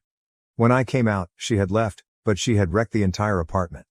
I was enraged, and in that moment, I knew I had made the proper decision. I photographed everything and obtained footage from one of the indoor cameras I'd put. After that, I left the house and went to sleep in a hotel because it was complete pandemonium, and I had no idea where to begin with the cleanup. This is where I chose to have fun. I visited her Facebook and Instagram profiles, where she had announced our engagement. I composed a message. I'm sorry to inform you that the wedding has been cancelled, and I am no longer engaged to Brianna. She acknowledged being with me solely for the money, and when I challenged her about it, she lost her mind and wrecked my house. If you have any queries, please ask her. I replied to each and every comment. She despises looking awful in front of others, so this aspect was very enjoyable. I then created my own post, displaying the devastation she had wreaked, as well as brief bits from video of her trashing the house during her tantrum. I tagged her relatives and friends as well as the hospital where she works. The last one was just for fun, and it felt wonderful knowing that some rumors about her would circulate among her colleagues. Her parents called me several times, but I didn't answer. It's unfortunate that I have to cut ties with them because they were such kind people, but that's the way it is. She contacted me dozens of times after I had done all of this, and when I answered, she was crying and threatening to kill me for wrecking her life. I don't believe anything I did was permanent, so she was simply being dramatic. She raged about how I humiliated her with the brief bits I shared, and how people now refer to her as Brianna of Tarth behind her back since she acted so aggressively in that video. That part made me laugh so hard. She was crying because everyone was now looking at her differently. I'll be honest, I was concerned she'd do something wild because the tantrum she threw at home wasn't quite the Brianna I knew. In the end, nothing occurred, at least not yet. I called the event coordinator and canceled all wedding-related activities. That portion was heartbreaking, I'll admit, but it had to happen. Once that was over, I realized she and I were done. The nicest part for me is that I'm bringing her to court to get compensation for ruining my stuff. I begged her to pay properly, but she just called me some nasty insults, so I don't mind putting her through some extra stress just for fun. She will have to pay a lawyer, lose days of work, and perhaps, be obliged to compensate me for everything she has ruined. Believe me, that was a lot. The matter is still pending, but I have a recording of her acting like a bull in a china shop, and I've already spoken with my lawyer, so there's no need to fear. She won't be getting out of this one. There's still a little sadness in my heart because something I had high hopes for didn't work out, but I'm glad I discovered how she truly saw me sooner rather than later. I'd rather be in pain right now than in much worse pain later. Anyway, a huge thank you to everyone who helped me out, especially with my prior post. I will read all of your comments here, so please let me know what you think of how I responded to her. Brief update. Oh, and a little update for anyone reading this thread. I was awarded $987 for everything she ruined in my flat, including hotel bills because I couldn't remain there and professional cleaning fees because the place was a complete disaster. I had a tremendous smile on my face because I was getting money from her after we split up. I guess she should have asked for a prenup. After kicking me out for my golden child half-brother, 6 months later, Dad now wants me to lie to cover up his crime or they'll go to jail. I, male, 18, turned 18 approximately 4 months ago, and my father kicked me out 6 months ago after my jerk half-brother Derek, 24M, wanted to go back home. He didn't want to rent a place like a normal person, so he chose to live with my father.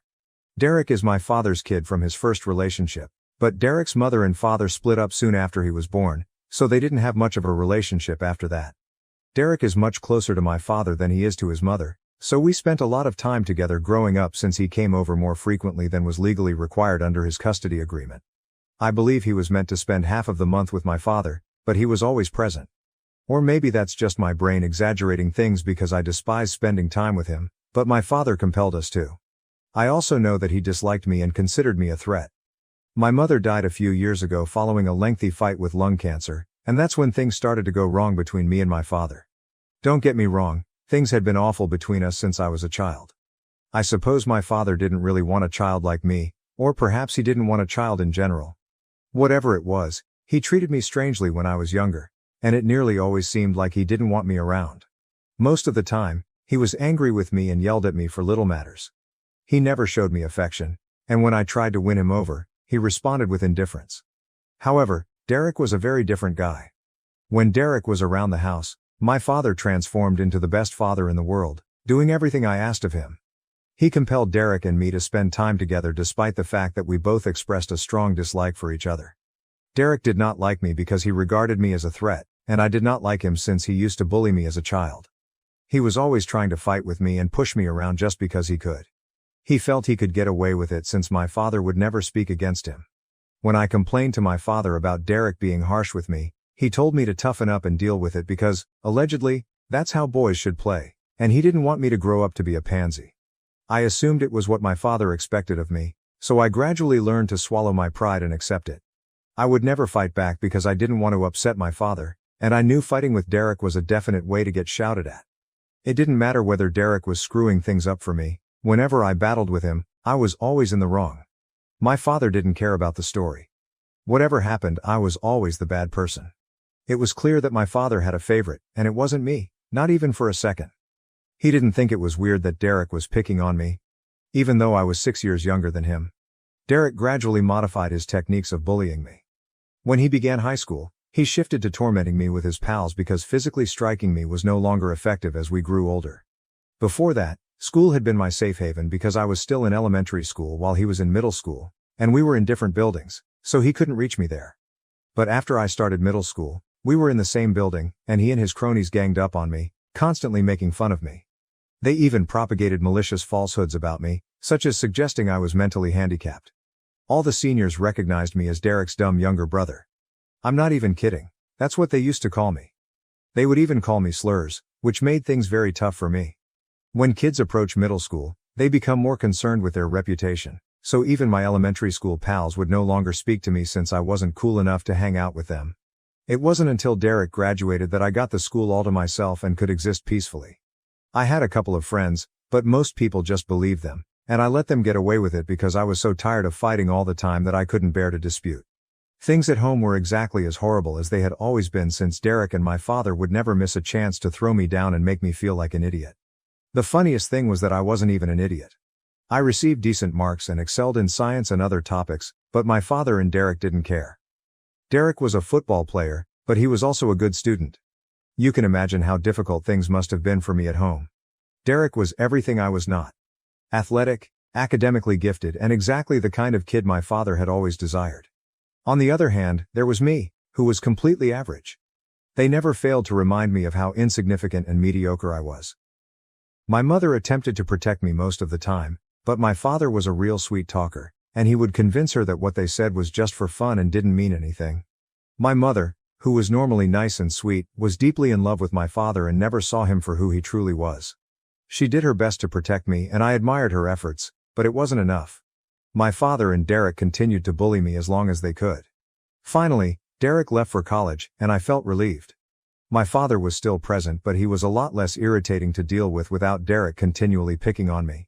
But before I could experience what it was like to live with my parents without Derek, my mother was stricken with lung cancer. It was extremely tough for us to accept since it felt like our entire world had been broken. My father and I only had one thing in common. We both adored my mother, thus her illness devastated us both. Instead of bringing our family closer, my father chose to make the worst of it. My mother was already hurting, but instead of my father and I putting up a brave front for her, he began to distance himself from her even more. Previously, he would at least speak to me, even if only to mock me, but following my mother's illness, he stopped doing that and began pretending I didn't exist at all. I can forgive him for it because we were both in pain, and he simply chose a different approach. I would have preferred that my mother's dilemma brought us closer together, but that was plainly not to be. Even if it was meant to be, my father was the type of person who would make it impossible because, for some reason, he despised me and couldn't tolerate the thought of me being happy. My mother's illness worsened over time, and my father's temper began to affect me. He would either not speak to me at all and utterly ignore me, or he would be really hostile to me. He almost made me weep several times because he was so disrespectful. I attempted to keep the peace in the family by not responding to my father since I knew it would only give him more reasons to berate and pick on me. When my mother was unwell, Derek would take it easy on me when he returned home from college, which I enjoyed. He wasn't polite to me, but at least he was human, which was all I could ask for. Things were horrible when my mother was still alive, but once she died, I went from frying pan to fire. Things were very quiet around the house for the first few months after my mother passed away. That meant I'd do all of the labor while my father stayed unresponsive. He was functional, he went to work, came home and ate dinner, but nothing else. I was concerned for him and phoned my grandparents several times, telling them that I suspected my father was depressed, but they did not take me seriously. They either didn't care enough about their son to check on him after the funeral, or they detested me as much as my father and refused to do what I asked. After a few months, my father began to return to his old self. Unfortunately, it also included excessive drinking, which made me feel bad about myself again. He would continuously force me to do chores around the house, which was quite exhausting because I was not only going to school but also doing all of the housework that my mother used to do even when she was sick. My father and I were able to complete everything, but after her death, all of the duty fell to me. I couldn't even complain because if I did, my father would tell me that I wasn't bringing in any money, so this was the least I could do to stay there. It was extremely offensive, but I had nowhere else to go, so I just had to put up with it. For a long time, the only thing I looked forward to was going to college since it meant I could finally be free of my father and not have to return home. I no longer considered that place to be my home because it had stopped feeling like home to me when my mother died. I could have moved out and started living with my mother's parents when she died, but they lived a long distance away, and I still had a year of school remaining, so that was not an option. Then a few months ago, when my father learned that his golden kid Derek would be returning home, he kicked me out. I ended up moving in with my grandparents. Derek had moved out for college a few years ago and has not returned to live with us since. After graduation, he found work and opted to stay where he was because his partner wanted to start a life away from home. Derek only came back for the holidays on occasion. He married his fiancée around 2 years ago since she was pregnant. They had just graduated and it felt like the perfect time to get married. Surprisingly, I got invited to the wedding. Derek didn't torture me for one day. My mother was also present, despite her health, and while Derek wasn't close to her, he couldn't deny that everyone liked her. Derek wasn't very close to his own mother because she was a lousy parent. Derek's mother was already in her 4th marriage at the time of his wedding, and it appeared that her major purpose in life was to be wealthy. She worked and made her own money, but it came at the expense of her connection with her kid. I suppose that explains why Derek was so attached to our father. He only had one parent who actually cared about him, and he didn't want to share that parent with me. Anyway, Derek married and had a child shortly afterwards. They had been living peacefully for the previous 2 years, but 6 months ago, for some reason, they decided to return. My father notified me about it 2 weeks before Derek was meant to arrive home.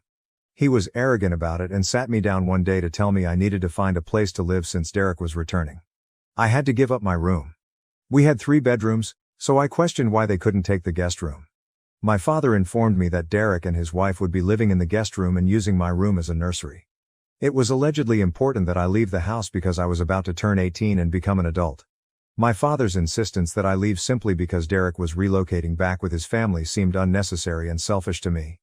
I tried to argue with him, but there was no point, he had already made his decision.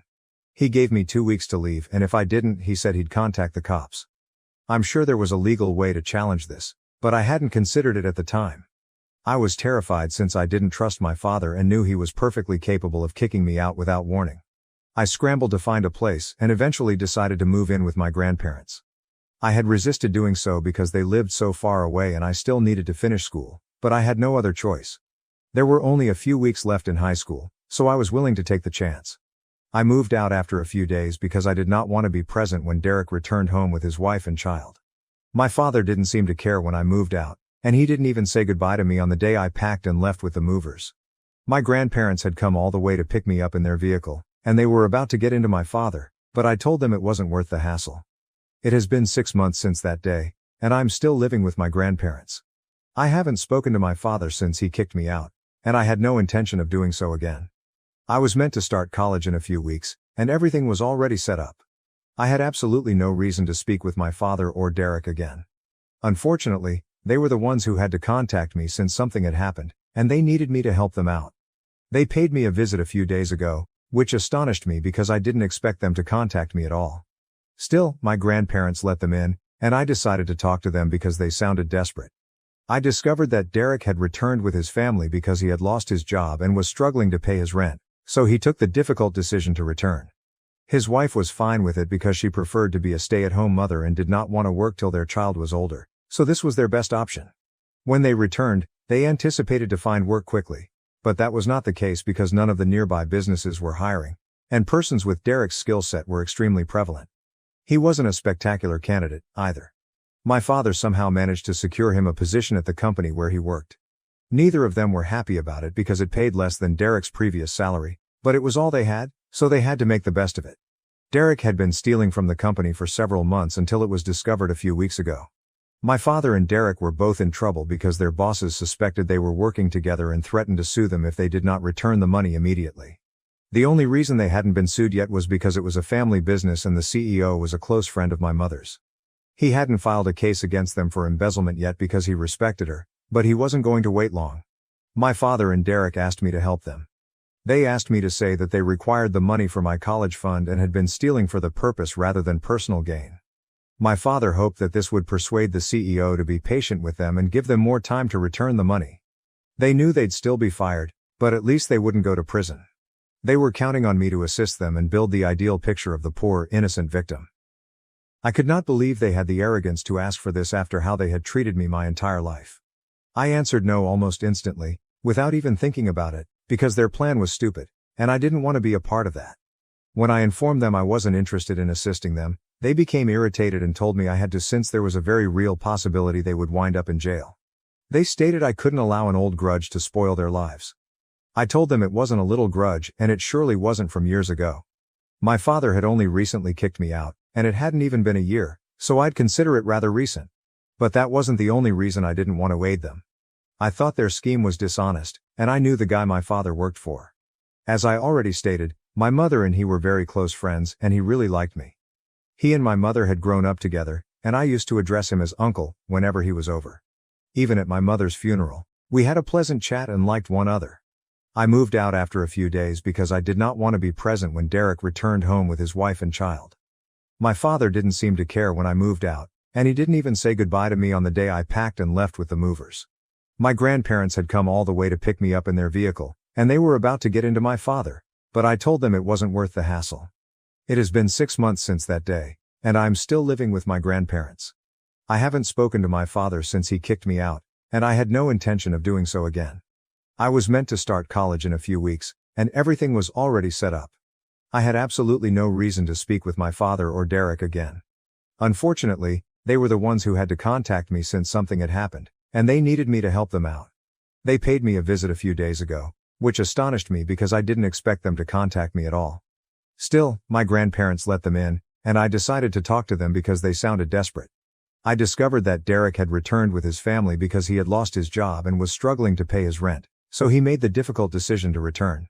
His wife was fine with it because she preferred to be a stay-at-home mother and did not want to work till their child was older, so this was their best option. When they returned, they anticipated finding work quickly, but that was not the case because none of the nearby businesses were hiring. And persons with Derek's skill set were extremely prevalent. He wasn't a spectacular candidate either. My father somehow managed to secure him a position at the company where he worked. Neither of them were happy about it because it paid less than Derek's previous salary, but it was all they had, so they had to make the best of it. Derek had been stealing from the company for several months until it was discovered a few weeks ago. My father and Derek were both in trouble because their bosses suspected they were working together and threatened to sue them if they did not return the money immediately. The only reason they hadn't been sued yet was because it was a family business and the CEO was a close friend of my mother's. He hadn't filed a case against them for embezzlement yet because he respected her, but he wasn't going to wait long. My father and Derek asked me to help them. They asked me to say that they required the money for my college fund and had been stealing for that purpose rather than personal gain. My father hoped that this would persuade the CEO to be patient with them and give them more time to return the money. They knew they'd still be fired, but at least they wouldn't go to prison. They were counting on me to assist them and build the ideal picture of the poor, innocent victim. I could not believe they had the arrogance to ask for this after how they had treated me my entire life.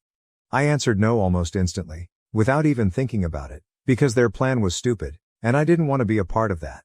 When I informed them I wasn't interested in assisting them, they became irritated and told me I had to, since there was a very real possibility they would wind up in jail.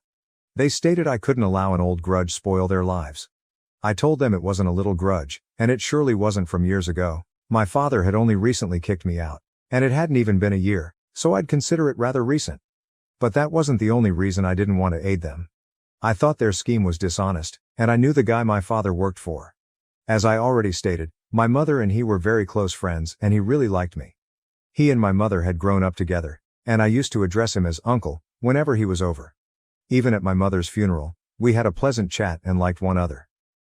My mother had actually told him to give my father a job at his company when he was struggling, but instead of being grateful, Derek had tried to make a joke of these people, and now my father was attempting to cover it all up by using me as a shield.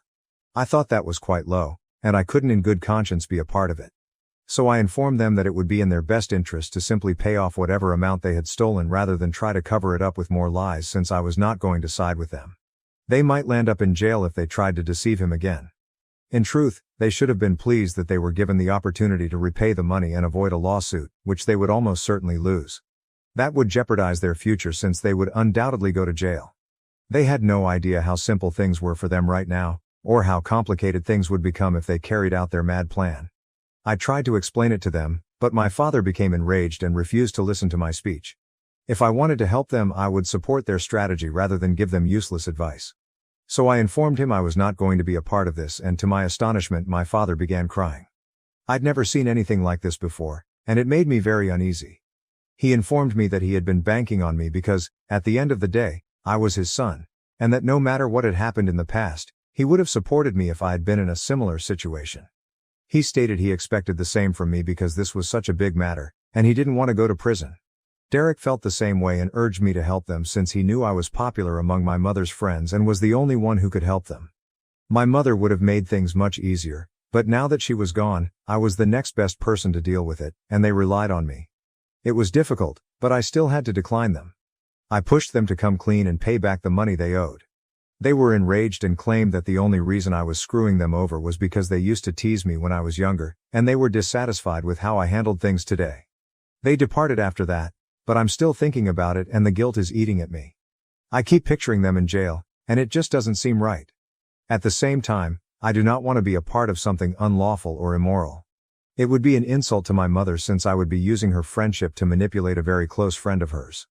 I'm terribly torn about what I should do, and time is of the key because my dad and Derek don't have forever to pay off their debt.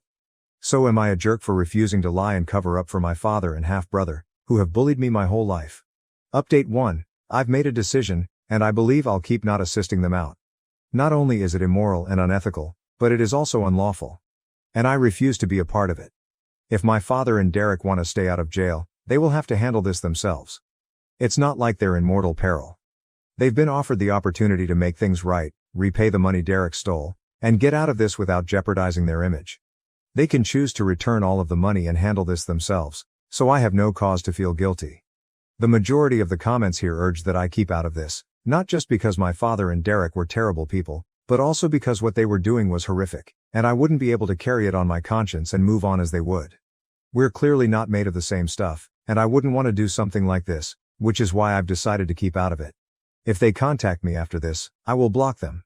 For the record, they are already blocked everywhere, but I'm sure they'll try alternative numbers or social media accounts to reach me. My grandparents also believe I'm doing the right thing by remaining out of this because they are responsible for cleaning up the mess they made.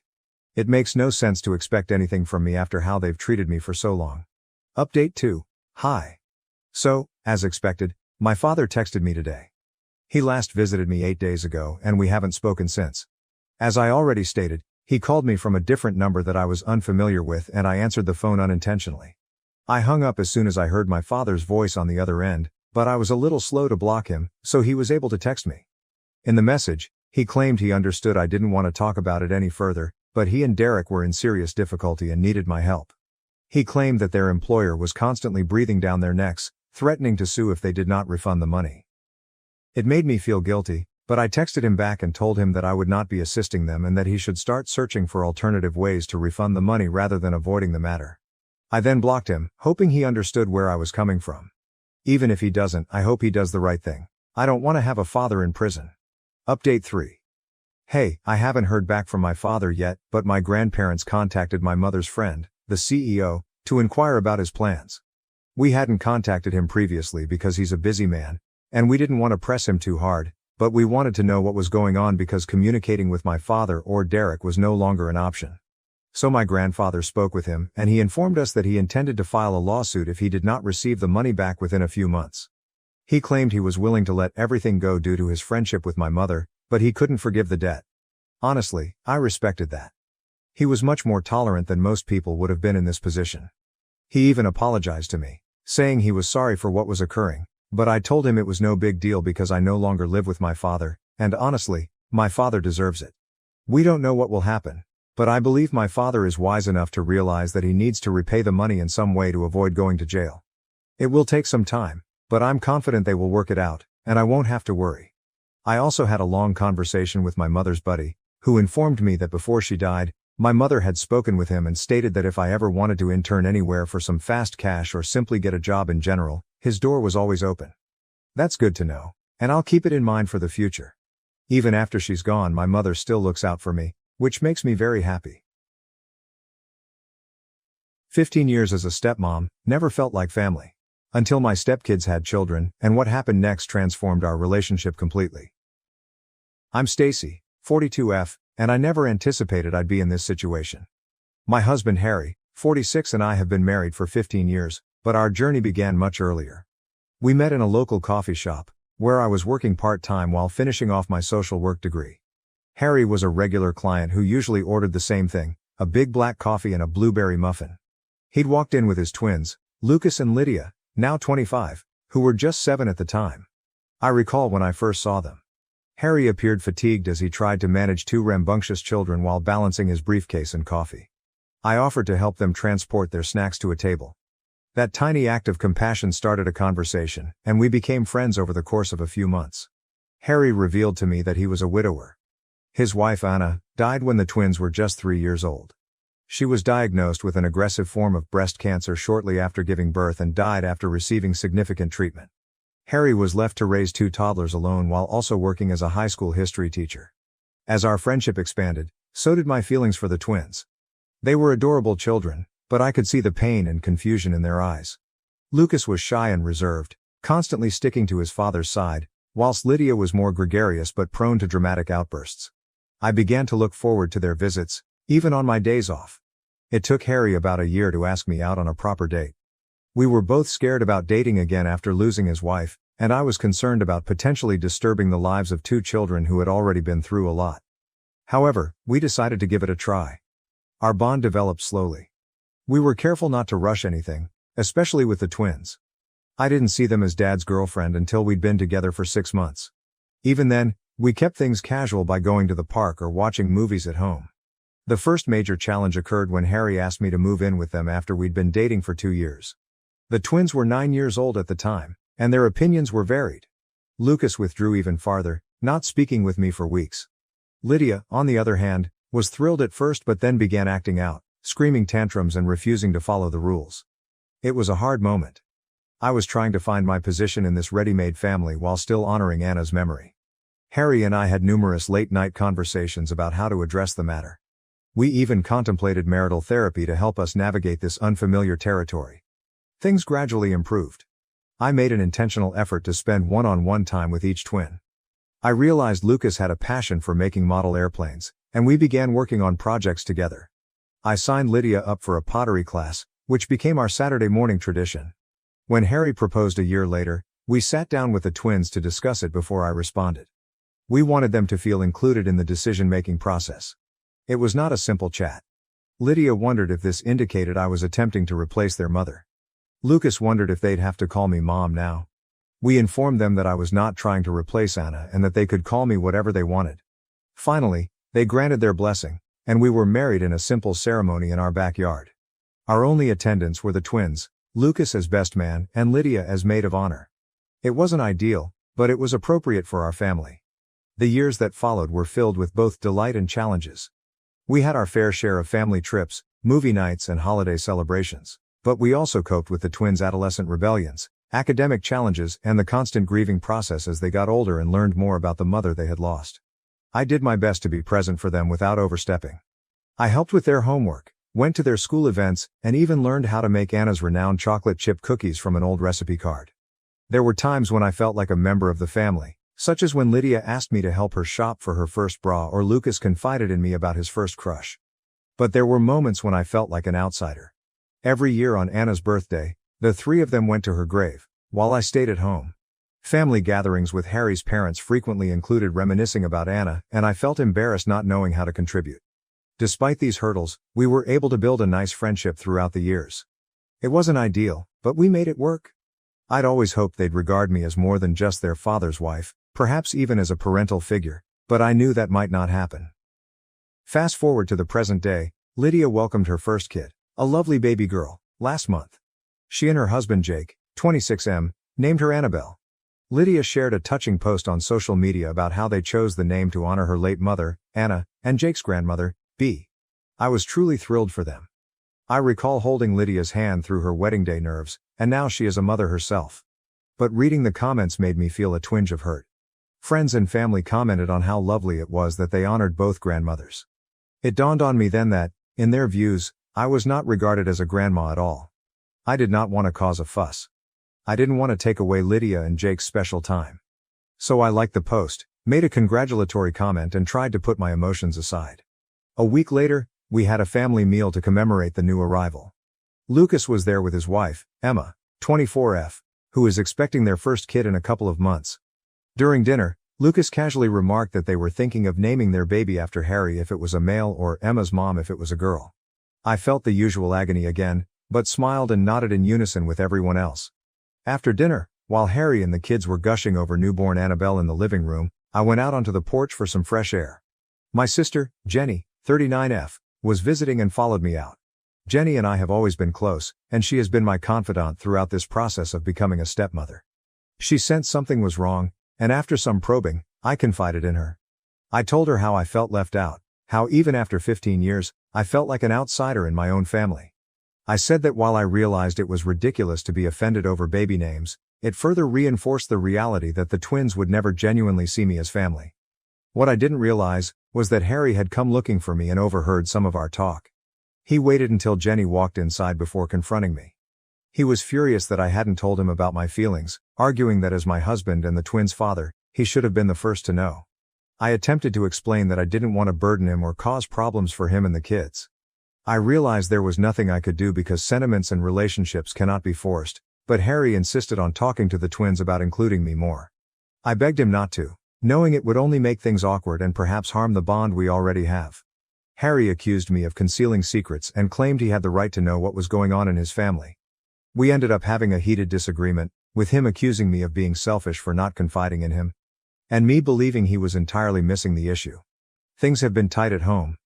Harry is still furious that I spoke with Jenny instead of him, and I'm frustrated that he doesn't understand why I kept it to myself. I'm dreading having the twins over for a family cookout this weekend. I'm not sure how to act around them now, knowing Harry might say something. Is it wrong for me not to tell my husband about my feelings? Should I have confided in him despite knowing he'd try to fix things? I am at a loss on what to do next. Update 1. It's been nearly a month since my previous post, and a lot has happened. First and foremost, I'd like to thank everyone for their advice and support, which truly helped me gain perspective on the issue. The family cookout, which I was dreading, turned out to be a watershed moment. Despite my pleas, Harry decided to speak with the twins about including me more. As I had expected, things did not start off well. The day began innocently enough. Harry was at the grill. I was putting together the picnic table, and the twins came with their spouses and baby Annabelle. There was the normal gushing over the baby and catching up on recent happenings, but I could sense Harry was nervous, and I readied myself for what I knew would happen. After we'd finished eating, Harry cleared his throat and announced that we needed to have a family conversation. Lucas and Lydia exchanged perplexed looks. Harry began by expressing his pride in the family we had formed together over the last 15 years. Then he delivered the bombshell. He informed the twins that I felt left out and hurt, particularly because I was not considered Annabelle's grandmother. The twins were noticeably shocked. Lydia, still battling with postpartum hormones, burst into sobs. She claimed she never intended to hurt me and had never considered it that way. Lucas, the more restrained one, simply looked uncomfortable and muttered something about wanting to check on Emma. I felt humiliated. This was precisely why I hadn't wanted to say anything. I attempted to calm things down by stating it wasn't a huge issue and that I was just being too sensitive, but Harry, bless his heart, wouldn't let it go. He insisted that we all sit down and discuss it. The conversation that followed was passionate and emotional, lasting several hours. We discussed the past 15 years, both the good and the bad. The twins talked about their devotion to their mother's memories and their early resentment of me. Lucas said that when I first came in, he was concerned I was attempting to replace his mother. He admitted that he used to hide the few images they had of Anna, afraid I would get rid of them. It crushed my heart to hear this, because I had always tried to cherish Anna's memory. Lydia admitted that she sometimes felt bad about admiring me, as if it were a violation of her mother's memories. She told of a time when she was 13 and had her first period while Harry was abroad at a conference. She expressed her gratitude that I was there to assist her, but she also felt bad that her mother was not present to enjoy that moment with her.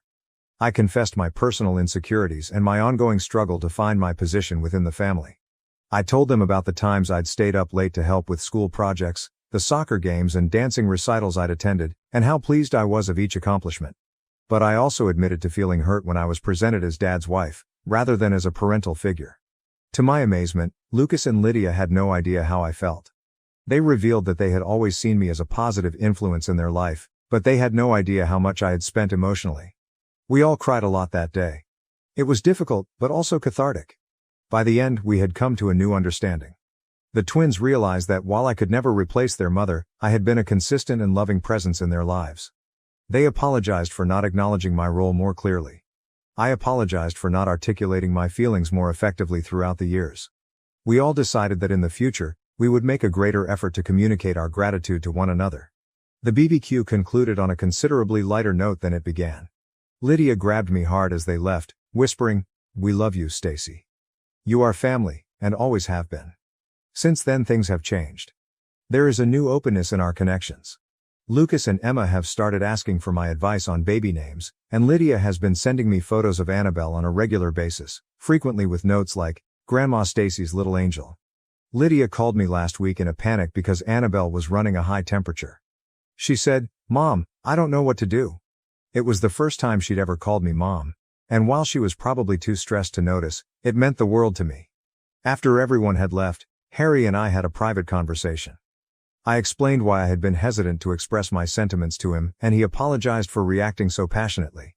We've both made a commitment to improve our communication moving forward. It isn't perfect, and we're all still figuring things out, but for the first time in 15 years, I actually feel like a member of the family. Sometimes it takes a difficult encounter to clear the air and go on. Update 2. It has been 6 months since my last report, and I would like to highlight some big changes in our family dynamics. 2 months ago, Lucas and Emma welcomed their baby child. They named him Christopher Thomas, after Emma's father and Harry. But here's what surprised me. They wanted me to be the godmother. When they explained their decision, Lucas stated, "Stacy, you've always been a source of strength and love in our life. We want our youngsters to have the same unshakable presence." I was moved beyond words. It felt like a genuine appreciation of my role in their lives. The baptism ceremony was magnificent, and when holding little Christopher, I felt an unexpected wave of love. The twins' christening brought up memories of their childhood. I recall one day when Lucas was about 10 years old and had a large school presentation. He was so frightened that morning that he became ill. Harry had a crucial meeting that he couldn't miss, so I stayed at home with Lucas. We spent the morning rehearsing his speech, and I taught him some deep breathing methods to help calm his anxieties. When he arrived home that afternoon, beaming with pleasure from his great presentation, he hugged me tightly and said, "Thank you, Stacy. You are the best." That was one of the first times I really felt like a parent to him. Lydia has also been making attempts. She's been phoning me nearly every day, asking for guidance on anything from diaper rash to sleep routines. Last week, she invited me to a grandma-granddaughter day out with Annabelle. We went shopping, ate lunch, and she introduced me to her pals as my other mom Stacy. I'll be honest, that made me cry a little. Lydia shared a wedding-related reminiscence with us on our day out. She informed me that shortly before walking down the aisle, she experienced a moment of terror and wished her mother was present. But then she looked over and saw me, and a sense of serenity came over her. She went on, "I realized then that while I'll always miss my mom, I'm so grateful to have you too. Harry has been absolutely supportive throughout this. He's made a concerted effort to engage me in family choices and discussions about the grandchildren. He frequently reminds the twins to keep me informed about things, which I appreciate. However, not everything has gone smoothly. We encountered a minor snag last month when Harry's parents came to visit.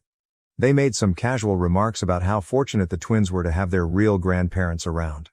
I saw Harry tense up, about to say something, but Lucas and Lydia jumped in to correct him. They insisted that I was just as much a grandparent to their children. It made me proud to watch them stand up for our relationship. Harry's parents were taken aback but appeared to accept it. Later, Harry apologized for his parents' actions, but I told him that it was unnecessary. The fact that the twins had protected me meant more than an apology. We're arranging a huge family vacation next month, including the grandchildren. It's the first time we've done something like this, so I'm both excited and nervous. But ultimately, I'm thankful for how far we've come. This trip has taught me that family is more than blood and titles. It is about love, understanding, and the willingness to go through challenging emotions together. I'm looking forward to many more years of being Grandma Stacy to these amazing grandchildren. Update 3. It's been a year since my first post, and I'd want to provide a last update on our family's journey. The family vacation I mentioned in my last update was a watershed moment for us. We leased a beach home for 2 weeks, and it was the first time we'd been together for an extended amount of time since the twins left for college. Spending time together strengthened our ties. Of course, there were tense moments. Living in close quarters with in-laws and tiny children isn't easy. We had a few disagreements about who was responsible for babysitting and who was in charge of cooking dinner. But there were also numerous instances of delight and laughing. One day, we went to the beach together. Watching Harry and Christopher construct sandcastles while Lydia and I took turns dipping Annabelle's toes in the surf gave me a sense of contentment I hadn't felt before. That evening, as we gathered around a bonfire roasting marshmallows and telling stories, Lydia stepped up and announced that she and Jake are expecting their second child in around 7 months. Then she smiled at me and said, "Stacy, if it's a girl, we'd like to name her after you, Stacy Anna, to honor both the amazing women who have been mothers to me." I was speechless. Harry squeezed my hand and I could tell he was also in tears. Lucas added that if they have a girl next, they would like to do the same. It was an experience I will never forget. The remainder of the holiday was spent talking excitedly about the new baby and remembering the twins' childhood. One evening, Lucas took out an old photo album he had brought with him. As we glanced through it, we noticed a photo from their high school graduation. In it I stood between Lucas and Lydia, all of us smiling at the camera. Lucas pointed to it and remarked, "You know, Stacy, I remember this day vividly. I was quite apprehensive about my speech, and you spent the entire morning helping me practice.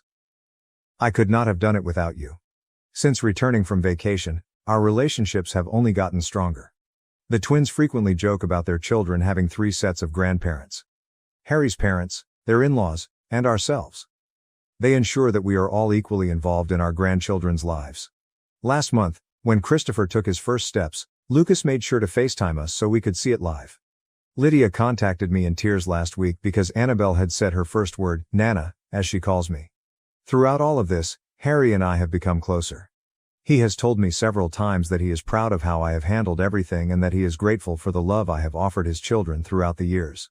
He surprised me the other day by pulling up our old wedding video. We spent the evening viewing it, laughing at how young we all looked and reflecting on how far we'd come. Last week was our 16th wedding anniversary. The twins surprised us with a family photo shoot featuring all 4 grandparents, themselves, their spouses, and the grandchildren. When we received the images, one stuck out. It was a picture of myself with Lucas, Lydia, and the grandchildren, all of us laughing at something off camera. Looking at it, you'd never guess I wasn't their biological mother. Lydia had it framed and gave it to me with the following note.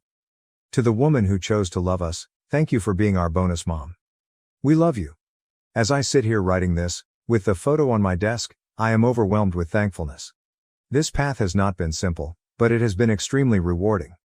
To anyone dealing in a mixed family scenario, I encourage them to keep loving, trying and talking. It may take some time, but it is worth it. Our family is not perfect, but it is our own. We still have disputes and misunderstandings, But we approach them with open hearts and honest communication. The road ahead isn't always apparent, but I'm interested to see where it takes us. As for me, I'm excited to meet baby Stacy Anna in a few months and continue to make memories with this beautiful family that I'm so privileged to be a part of.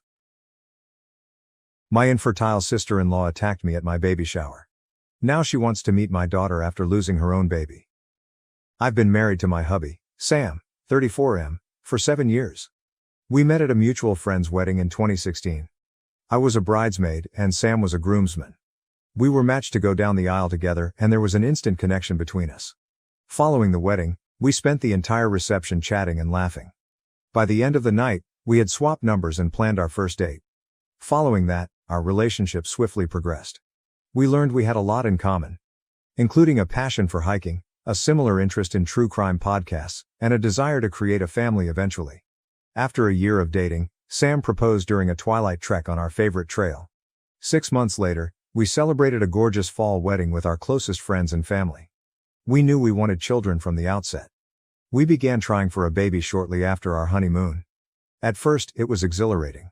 We joked about whether the baby would inherit my curly hair or Sam's dimples. But as the months went without a positive pregnancy test, that elation faded into anxiety. We attempted everything to improve our chances. I began meticulously tracking my ovulation, and we both made lifestyle adjustments. Sam stopped smoking, a habit he had since college. I gave up my favorite morning coffee. We joined the gym together, determined to get in the best shape of our lives, but nothing changed. After 2 years of unsuccessful attempts, we decided to see a reproductive doctor. Dr. Anderson performed various tests on both of us. The weeks spent waiting for findings were some of the most stressful of our life. When the results were eventually in, they were frustratingly inconclusive. There was no obvious explanation why we couldn't conceive. Dr. Anderson recommended us to keep trying, stating that sometimes these things simply need time. During this time, Sam's younger sister, Rachel, 29F, married her college sweetheart, Jack, 31M. Their wedding was a spectacular occasion, and I remember feeling envious as Rachel tossed her bouquet and joked about how she and Jack would be the next to have a baby. Little did I know how important that moment would be in our lives.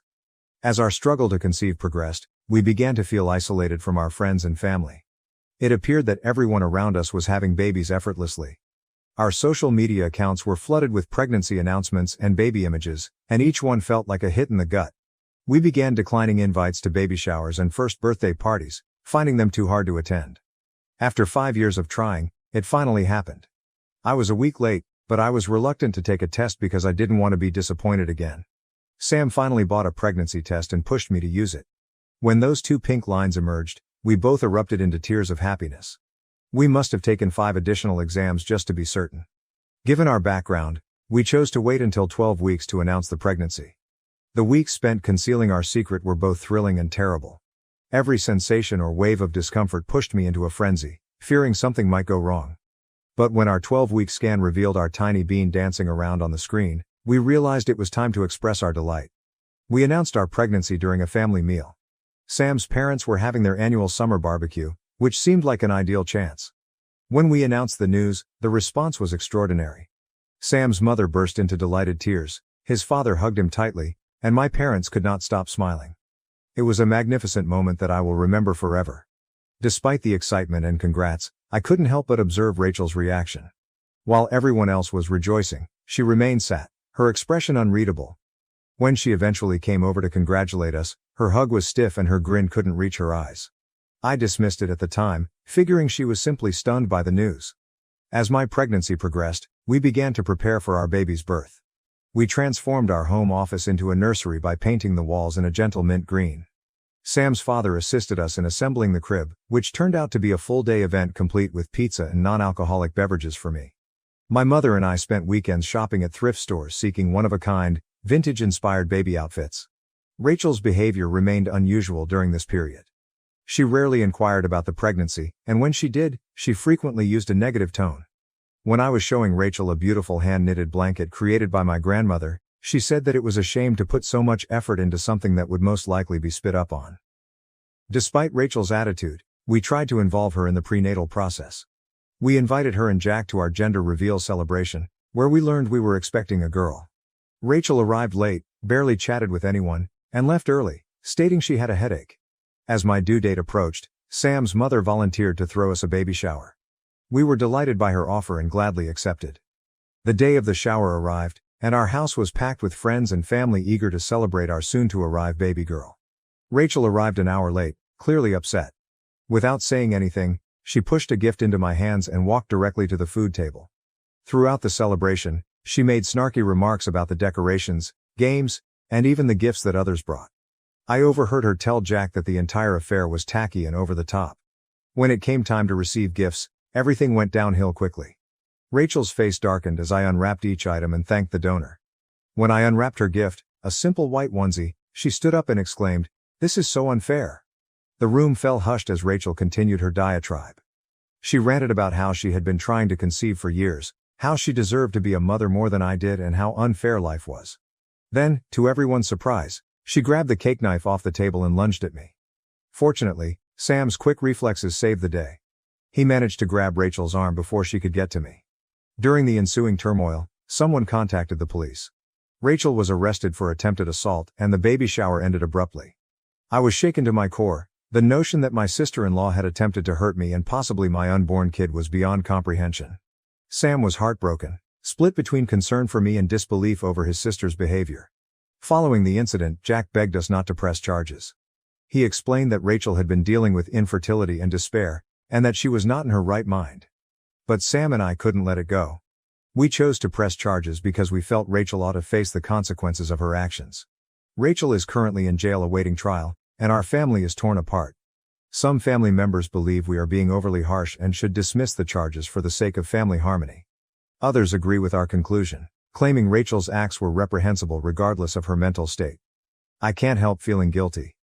Did I push Rachel too hard by celebrating my pregnancy when I knew she was struggling? Should I have been more sympathetic to her emotions? But then I remember how she endangered not just me, but also my unborn kid, and I feel right in our decision to have my sister-in-law arrested during my baby shower. Update 1. It's been a month since the baby shower incident, and much has changed. First and foremost, I'd like to thank everyone for their help and advice. Our family has been going through a difficult time, and your words have provided some comfort. Rachel's trial was scheduled for next month, but there have been some unexpected changes. About 2 weeks ago, Jack asked Sam if we might meet to discuss the situation. After some deliberation, we decided to meet in a neutral location, a small coffee shop that Sam and I used to go to when we first started dating. When we arrived, not only did we find Jack, but also Rachel's parents. Rachel's mother, Linda, 58F, immediately began pleading with us to dismiss the accusations. She stated that Rachel had been diagnosed with severe depression and anxiety, and that she was now taking medication and receiving therapy. Linda maintained that Rachel didn't belong in jail and that she needed help rather than punishment. As Linda spoke, I couldn't help but recall the early days of Sam and Rachel's relationship, when Sam first introduced me to the family. Rachel had been friendly and hospitable. We even developed a friendship, going shopping together or having girls' nights with wine and rom-coms. It was difficult to accept that Rachel was the one who had come at me with a knife. Jack then revealed the bombshell: Rachel was pregnant. Apparently, they had been going through IVF, and their most recent try had been successful. Jack stated Rachel found out just days before our baby shower but was too overwhelmed to comprehend it properly. He hypothesized that her outburst was caused by a combination of hormones and mental health difficulties. I was stunned. Part of me sympathized with Rachel, understanding how overwhelming her feelings must have been, but another part of me couldn't get over the dread I felt when she approached me with that knife. I remembered the chilly look in her eyes, so unlike Rachel I thought I knew. Sam and I separated ourselves to talk about the problem quietly. We walked to a neighboring park, where we used to go for picnics in the beginning of our relationship. As we sat on a bench, the enormity of the decision before us felt overpowering. We were split. On the one hand, we knew Rachel was going through a difficult period and needed assistance. We reflected on our years of friendship with her, the holidays we had spent together, and the private jokes we shared. On the other hand, her actions had endangered me and our pregnant kid, and we believed she should face the consequences. Following a lengthy conversation, we agreed to speak with our lawyer about the potential of a plea bargain. We didn't want to drop the charges totally, but we were willing to work out a solution that would guarantee Rachel got the care she needed while simultaneously holding her accountable for her conduct. When we returned to the coffee shop and conveyed our opinions, Jack and Rachel's parents were relieved. They thanked us sincerely for our willingness to offer an alternative to jail time. Linda hugged me with tears in her eyes, and I was reminded of happier times with this family. As we exited the coffee shop, I had a range of feelings. I was still outraged about what had happened, but I also had a glimmer of faith that our family could recover from it. Sam gripped my hand as we headed to our car, and I knew whatever occurred, we'd deal with it together. The next day, we met with our lawyer to talk about our alternatives. She suggested that a plea deal could be a good solution, potentially leading to Rachel receiving mandated therapy, community service, and probation instead of jail time. We decided to proceed with this technique. However, things took an unexpected turn when we received a call from Jack later that week. Rachel was hospitalized owing to pregnancy difficulties. The stress of the impending trial, along with her mental health difficulties, had taken its toll on her physical health. Jack sounded fatigued and worried over the phone. He informed us that Rachel had begun bleeding and was at risk of losing the baby. As he talked, I felt a rush of contradictory feelings. Despite everything that had transpired, I would never wish the agony of losing a pregnancy on anyone, especially Rachel, given how long she had been trying to conceive. We're now in a difficult position. The trial has been postponed due to Rachel's condition, and we're questioning if we're doing the right thing. Are we being overly tough or not harsh enough? It's a fine balance between justice, compassion, and family devotion, and I'm not convinced we're getting it right. In light of this, Sam and I have spent a lot of time discussing our own approaching parenthood. We've started taking parenting classes, and each one reminds us of the immense responsibility we're about to take on. It has made us even more determined to provide a safe and stable environment for our daughter. I will keep you updated as things go. Thank you all for your continued support during this difficult time. Update 2. It's been 3 months since my previous update, and Rachel's position has taken some unforeseen turns. I apologize for the lack of updates. Things have been stressful, to say the least. First, I should say that I gave birth to our lovely daughter, Lily, 6 weeks ago. Despite the stress of Rachel's ongoing condition, the birth was a success and Lily and I are both fine. Sam has been an incredible father, and we are gradually adjusting to life with the newborn. The night Lily was born was a tornado of emotion. My labor began abruptly 2 weeks early, and everything happened very rapidly. Sam was fantastic throughout the procedure, holding my hand and encouraging me every step of the way. When we finally heard Lily's first cry, it was the most beautiful thing I had ever heard. Holding her for the first time, I experienced a love I had never imagined imaginable. We were in a state of new parent euphoria for the first several days in the hospital, but reality hit us hard when we learned about Rachel. As I said in my previous report, Rachel was hospitalized owing to pregnancy difficulties.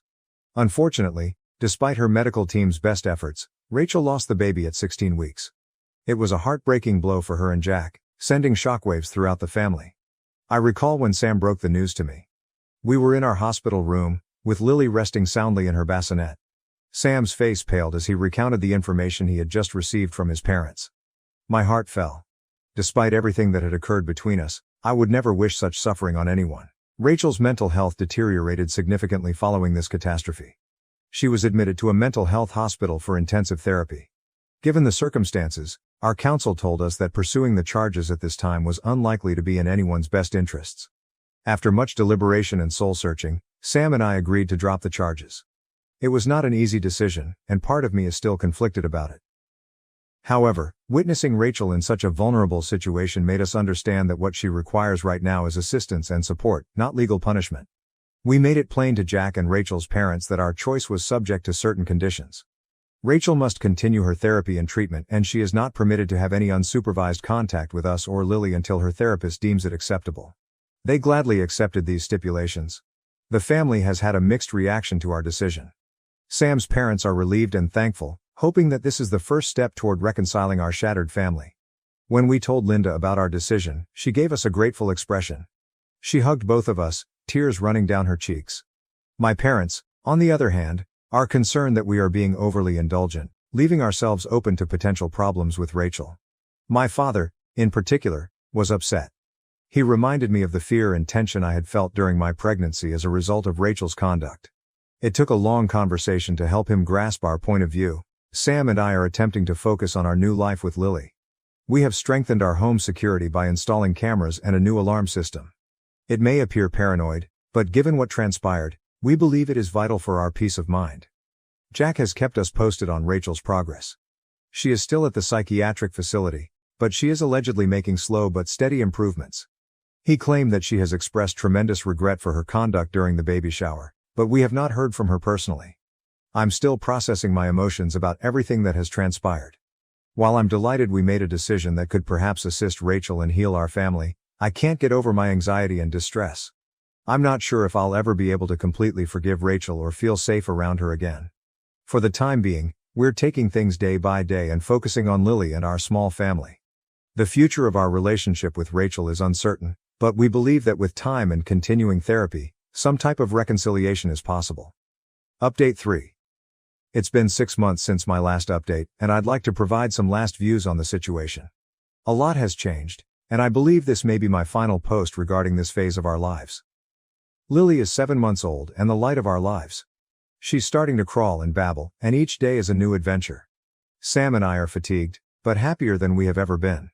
Every day, watching Sam with Lily reminds me of why I fell in love with him. He's very patient and compassionate, always ready with a goofy expression to make her laugh or a soothing voice when she's upset. Rachel was freed from the psychiatric facility approximately 3 months ago.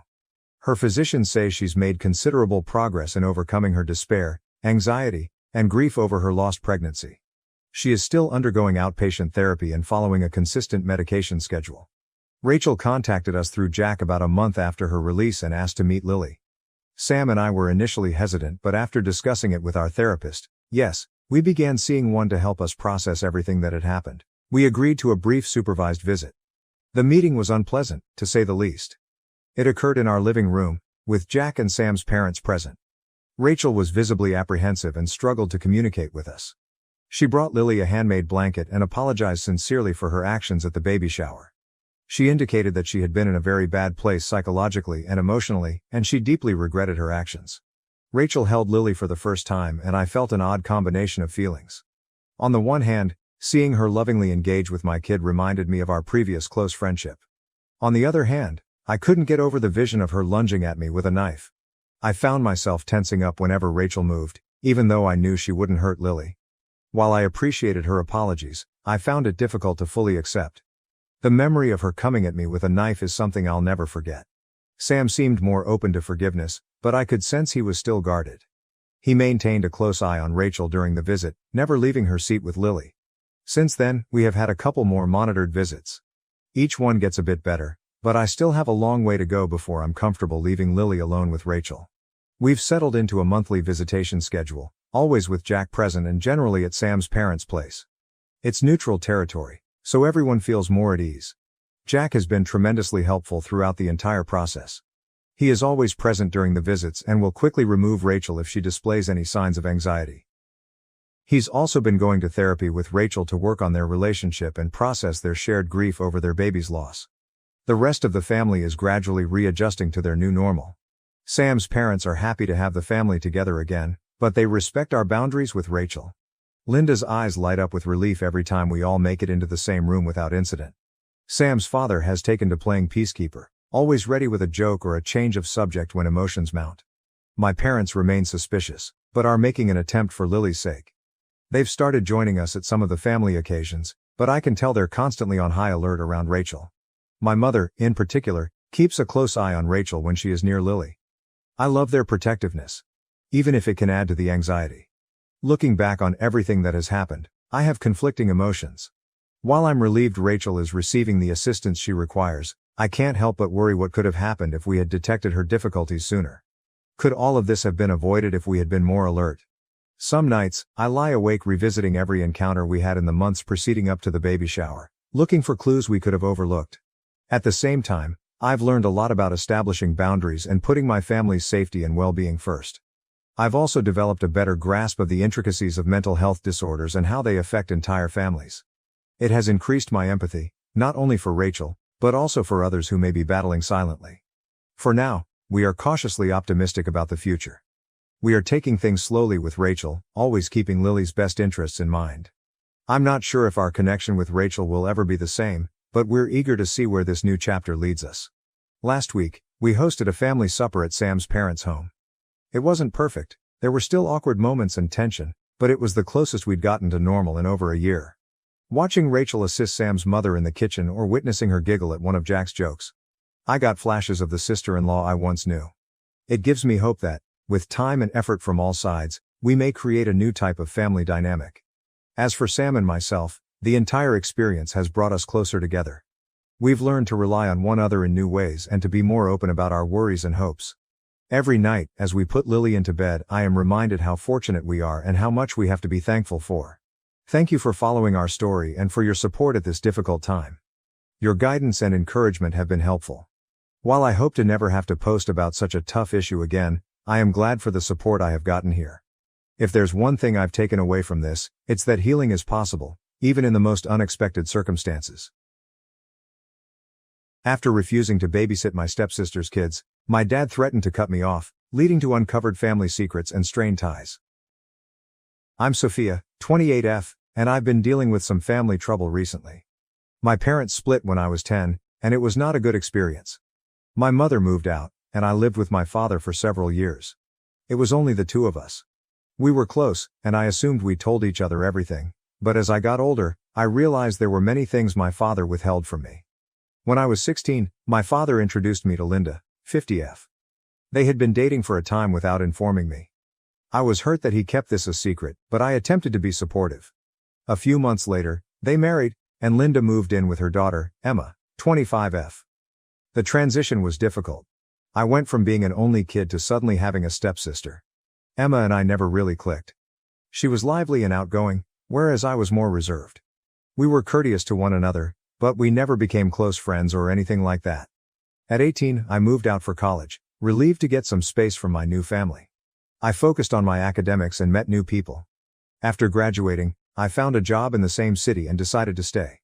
I'd go to see my father and Linda on holidays, but that was about it.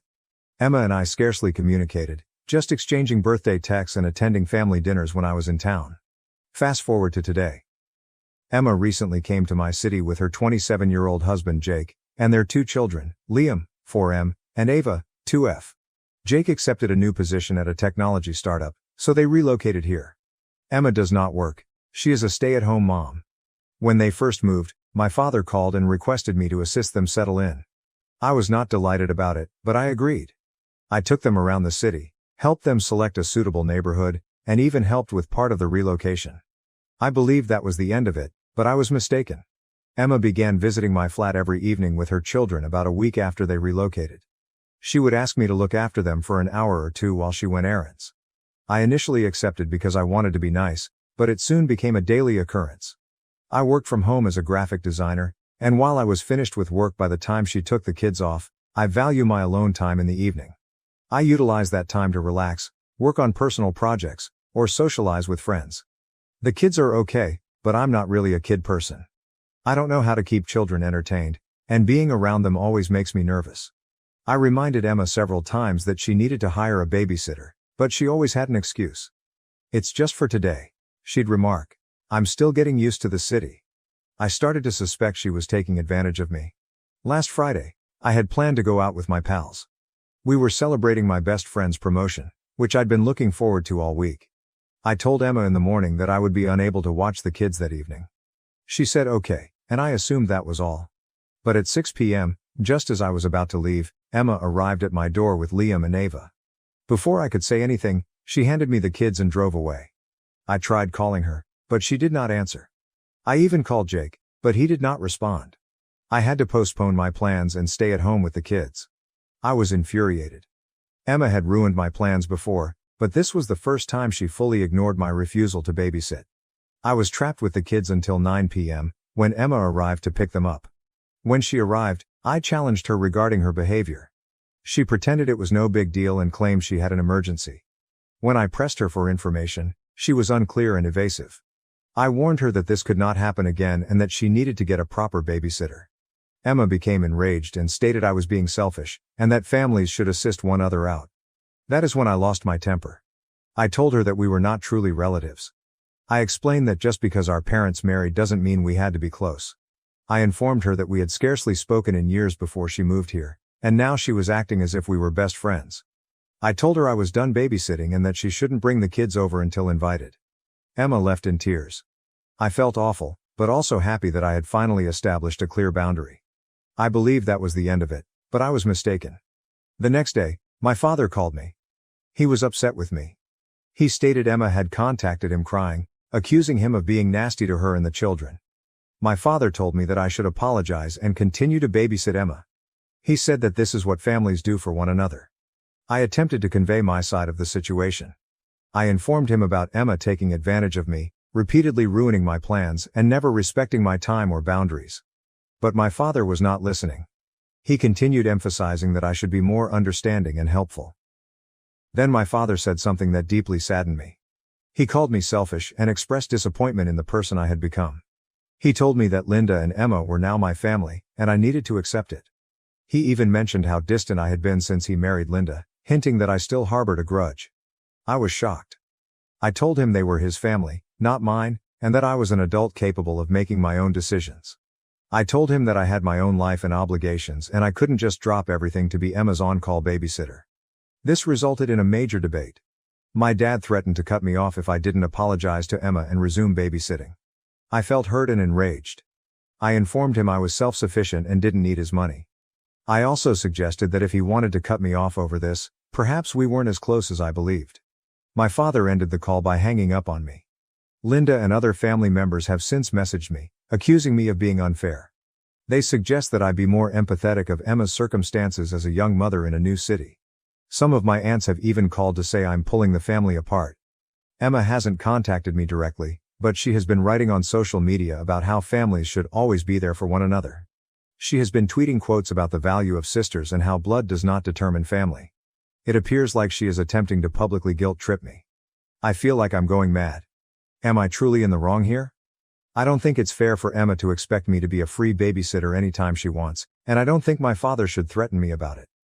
But I'm beginning to wonder whether I went too far in claiming Emma and Linda aren't my real family. Part of me feels guilty. Perhaps I could have been more patient with Emma. Perhaps I should have tried more to connect with her when we were younger. But another part of me is angry and resentful. I feel that my thoughts and boundaries are not being respected. I have always treasured my freedom. After my parents divorced, I learned to rely on myself. I worked hard in school, received a college scholarship, and have established a successful profession. I'm not used to having people rely on me in this way, and I'm not sure I want the responsibility. At the same time, I can't stop thinking about Liam and Ava. They're innocent in all of this, and I genuinely care about them. I don't want kids to feel rejected or undesired, but I also don't think it's good for them to have an aunt who dislikes babysitting them. I tried discussing this with some of my friends, but they seem divided. Some believe I'm being overly harsh and should try to work things out with Emma. Others believe that I'm correct in setting boundaries and Emma is entitled. I do not know what to do. Should I apologize? Should I stand my ground? I feel like this thing has spiraled out of control, and I'm not sure how to fix it. I don't want to lose my relationship with my father. But neither do I want to be taken advantage of. This scenario has caused me to question a lot about my family and myself. Am I really as selfish as my father claims? Have I been harboring bitterness for his remarriage without realizing it? Should I have worked more to develop a relationship with Emma over the years? I keep thinking about how things may have turned out differently if my mother was still present. She relocated across the nation after the divorce, and we don't communicate much. I wonder what she would say about all of this. I am at a loss. I believe that no matter what I do, someone will be upset with me. I want to do the right thing, but I don't know what that is anymore. Update 1. It's been almost 2 weeks since my last post, and things have only become more complicated.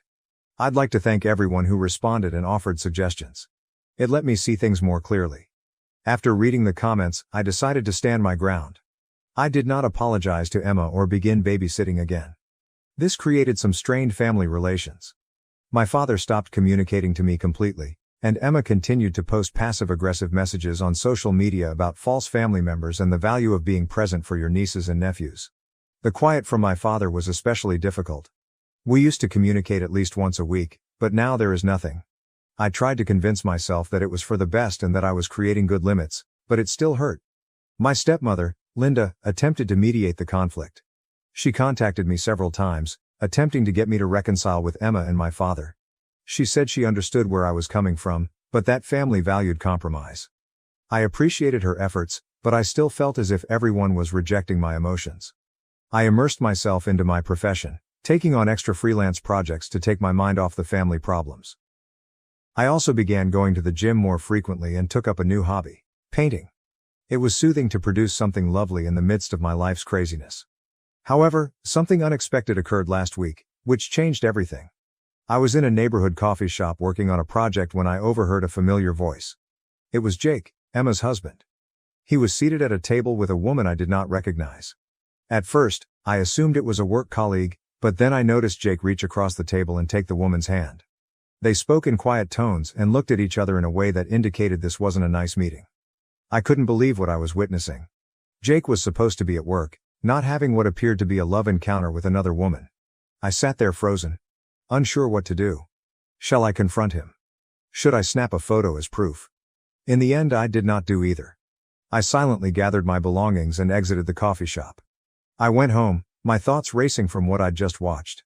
I did not confront Jake. I wasn't sure whether I should tell Emma. Will she believe me?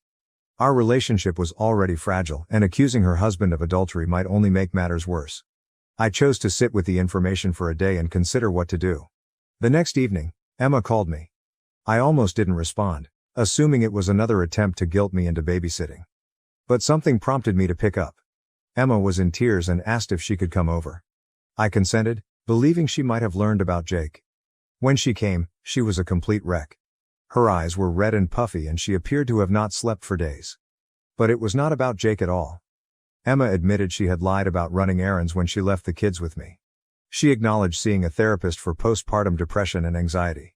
Emma broke down while telling me her experience. She has struggled since Ava's birth, feeling overwhelmed and inadequate as a mother. She hadn't told anyone in the family because she felt humiliated and terrified of being judged. She left the kids with me during her therapy appointments. I was stunned.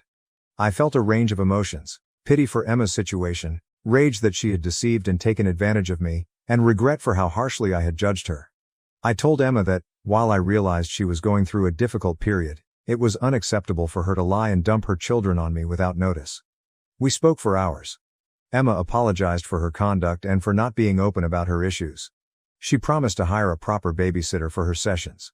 I informed her that, while I couldn't be a regular babysitter, I would be happy to assist out on occasion if she gave me advance notice. As we spoke, I began to view Emma in a new light. I learned that despite her seemingly wonderful life, she struggled just like everyone else. It made me reflect on how little I understood about her life and how quickly I had judged her. Emma also discussed her emotions of loneliness after moving to the city. She stated she was thrilled to be closer to me, believing we could finally have the sisterly bond we had never had. She said she had pushed too hard and too quickly, and she apologized for not respecting my boundaries. I also conveyed my own feelings. I told her how I felt left out after Dad remarried and how I battled to fit into our new family dynamic. We chatted about our childhood, sharing recollections and opinions that we had never discussed before. Just as we were beginning to restore our relationship, I was faced with the decision of whether to inform Emma about what I observed with Jake. I debated the option, but in the end I chose to be honest with her. I gently informed her what I had seen in the coffee shop. Emma's reply was not what I expected. She didn't appear astonished or outraged. Instead, she became extremely silent before saying, "I know about Jake's meetings." It turns out that the woman Jake was meeting is his half-sister. Jake was adopted as a baby and had lately discovered his biological family. He had been meeting with his half-sister in secret since he was not ready to inform Emma or the rest of the family. He was concerned about how it may affect their family relationships, particularly with his adoptive parents. I was happy Jake was not cheating, but I was also frustrated by our family's concealment. I told Emma that all of this, her treatment, Jake's meetings, could have been avoided if everyone had simply been honest from the start. Emma agreed and said she'd speak with Jake about being more open with the family. She also pledged to be more open with me in the future. We concluded the evening on a brighter note than we had in weeks. The next day, I called my father. I informed him about Emma's troubles and how we had worked things out. I also told him that, while I was willing to have a relationship with Emma and occasionally help out with the kids, my limits needed to be respected. To my amazement, my father was understanding. He apologized for his reaction and acknowledged that he had put too much pressure on me. We promised to improve our communication and respect each other's boundaries more. We also talked about the past, including how his remarriage affected me and how we had grown apart over time. It was a challenging conversation, but it seemed like we were finally confronting topics we had been ignoring for too long. Things have calmed down, but I still feel like I'm walking on eggshells. There are numerous secrets and unsaid concerns in our family. I'm glad Emma and I were able to sort things out, but I have a feeling there will be more trouble. I'm trying to stay positive, but I'm also bracing myself for what might happen next. This entire experience has made me realize how little I knew about my family members. It's made me ponder what additional mysteries lie beneath the surface. For the time being, I'm working on gradually restoring my connections with Emma and my father. It's not easy, and there are still periods of tension, but it appears like we're headed in the right path. I'm discovering that family connections are complicated, and communication and honesty are essential. I'm also trying to strike a balance between being present for my family and preserving my own boundaries. It's a work in progress, but I'm hopeful that we can be family without compromising our distinct wants and identities. Update 2. It has been approximately a month since my last report, and I wish I could say that things have improved, but they have not. In reality, things have gotten a lot worse. Remember how I started to feel like more drama was about to unfold? Well, I was correct, but I could not have foreseen what happened next. Emma called me last week, frantic. She was in tears and hardly intelligible. When I calmed her down, she informed me that she had received some horrible news. Jake hasn't simply met his half-sister. He's had an affair with her. Emma grew suspicious of Jake's numerous meetings and decided to follow him. One day, she noticed him meeting the woman at a hotel rather than the customary coffee shop. She approached him, and he confessed to the affair. He attempted to excuse it by claiming that he felt a connection with his half-sister that he had never had before, but Emma was understandably appalled and devastated. I was shocked. I felt bad for not pressing harder when I initially saw Jake with the woman. I attempted to console Emma as best I could over the phone, but she was distraught. She explained that she was leaving Jake and asked if she and the kids could stay with me for a bit. Despite our previous disagreements, I couldn't send her away in her time of need. I agreed to let them stay. Emma and the kids moved in with me the next day. It's been a tough transition. My flat isn't really designed for two young children, and Emma is still really emotional. She alternates between tears and aggressive outbursts. I'm trying to be supportive, but it's taking its toll on me. To make matters worse, Jake has been bugging Emma with continuous phone calls and messages. He's even popped up at my flat several times, causing havoc in the corridor. I had to threaten to contact the police to get him to go. It has been distressing for everyone, especially the children, who do not understand what is going on. Another explosive went off in the midst of the mayhem. My father contacted me, seeming anxious. He said he needed to tell me something important and asked if he could come over. When he arrived, he dropped a bombshell that shocked me to the core. It turns out Jake's half-sister is also my half-sister. My father admitted to having a brief romance with Jake's biological mother years ago, before meeting my stepmother. This woman gave birth to a daughter, who Jake has been having an affair with. I was stunned. I couldn't believe what I heard. My father had held this secret for nearly 30 years. He stated he only found out recently when Jake's half-sister took a DNA test and it matched some of our family members. My father got in touch with her and learned the truth. I felt as if my entire universe was crumbling. Everything I believed I knew about my family was a lie. I was angry with my father for keeping this a secret, at Jake for betraying me, and at myself for failing to anticipate any of this. I haven't told Emma about the recent revelation yet. She's already coping with so much, and I'm worried this may push her over the brink. But I know I'm going to have to tell her someday. The previous several days have been a haze. I've been trying to keep things regular for the kids while simultaneously supporting Emma and dealing with my own thoughts about this new sister. I've taken some time off work to deal with everything, but I'm not sure how long I can do it. I'm at a loss on what to do next. My flat has become a refuge for my sister and her children, a safe haven from her cheating husband, and it now feels like the hub of a decades-long family scandal. I'm trying to keep everything together, but I feel like I'm drowning in secrets and lies. I'm not sure how our family will ever heal from this. The trust has been damaged, and I'm not sure it can be repaired. I'm thinking about going to therapy to deal with all of this, but for the time being, I'm just taking it day by day. I've tried to contact some friends for help, but it's difficult to explain the scenario without seeming like I'm making it up. How would you inform someone that your brother-in-law is having an affair with your hidden half-sister? It sounds like something from a horrible soap drama. I am also concerned about the long-term ramifications of all of this. What will happen to Emma and the children? Will Jake seek custody? And what about my half-sister? Should I try to reach her? Do I really want to know her? Given the circumstances, it's also worth considering how this may influence my relationship with my father. I'm upset that he kept this a secret for so long, but I understand that he was probably terrified and ashamed. Even so, knowing what he did makes it difficult to look at him in the same way. For the time being, my primary emphasis is on Emma and the children. Despite the volatility, I'm attempting to provide a stable atmosphere for them. It's not simple, but it seems like the proper thing to do. I'm also attempting to care for myself. I've started journaling to help me process my emotions, and I'm making an effort to do something I enjoy every day. Even if it's as simple as reading a book or going for a walk. I know I'll have to make some important decisions shortly about Emma's predicament, my connection with my father, and whether or not to contact my half-sister. But for now, I'm just trying to get through each day. If anyone has been through something similar and has any suggestions, I'd be grateful. This entire scenario is daunting, and I could use all of the help I can get. Update 3. It's been 3 months since my last update, and much has changed. After the shock of the discoveries subsided, we had to cope with the aftermath. I eventually told Emma that Jake's affair partner is our half-sister. She was devastated all over again, but it also provided her with the necessary closure. She sought for divorce and received a restraining order against Jake. The legal procedure has been messy, but Emma is sticking firm. Emma and her children remained with me for approximately a month before she found a tiny apartment of her own. She began working part-time at a local bookstore and is gradually reconstructing her life. This experience has actually brought us closer together. I occasionally help her with the kids, but only on my terms, and she respects my boundaries. We haven't contacted our recently discovered half-sister. We aren't ready for it yet, and I'm not sure we ever will be. The circumstances of her existence, as well as her acts with Jake, make it difficult to consider having a relationship with her. My relationship with my father has been strained. I was upset with him for hiding such a significant secret for so long. We've had several lengthy, painful discussions on trust, honesty, and the consequences of his decisions. He has been visiting a therapist to deal with his shame and learn how to regain trust with his family. It is a slow process, but we are making progress. I've started visiting a therapist to deal with all of my inner problems. It's helped me go through my feelings and set reasonable boundaries.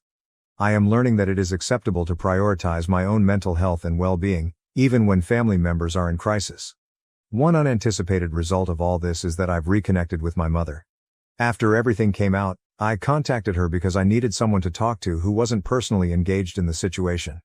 We've had some wonderful discussions and she's been a source of comfort throughout this. We're striving to restore our relationship and it's been great to have her back in my life. I've also made significant changes in my life. I decided to take a sabbatical and travel. I needed to go away from the family drama and rediscover myself.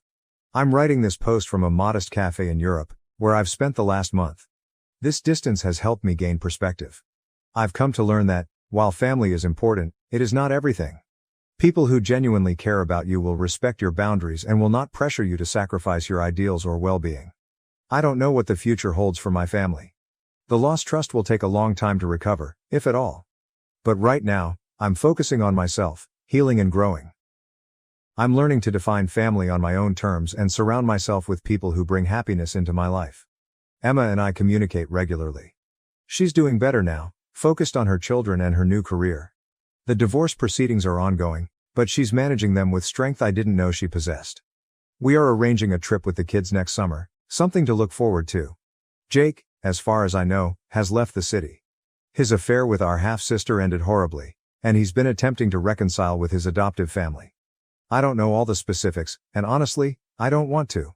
My father and I are progressively restoring our relationship. We talk once a week, and while things haven't returned to normal, they're improving. He's trying to be more open and honest, not just with me, but with everyone in the family. This entire event has taught me a great deal about resilience, forgiveness, and the value of honesty. It has also taught me that it is never too late to establish boundaries and prioritize your own well-being. Thank you to everyone who has followed my tale and offered advice along the way. Your support has meant more than you realize. If there's one thing I've taken away from this, it's that life may take you by surprise in unexpected ways. All we can do is strive to approach each day with honesty, courage, and self-respect.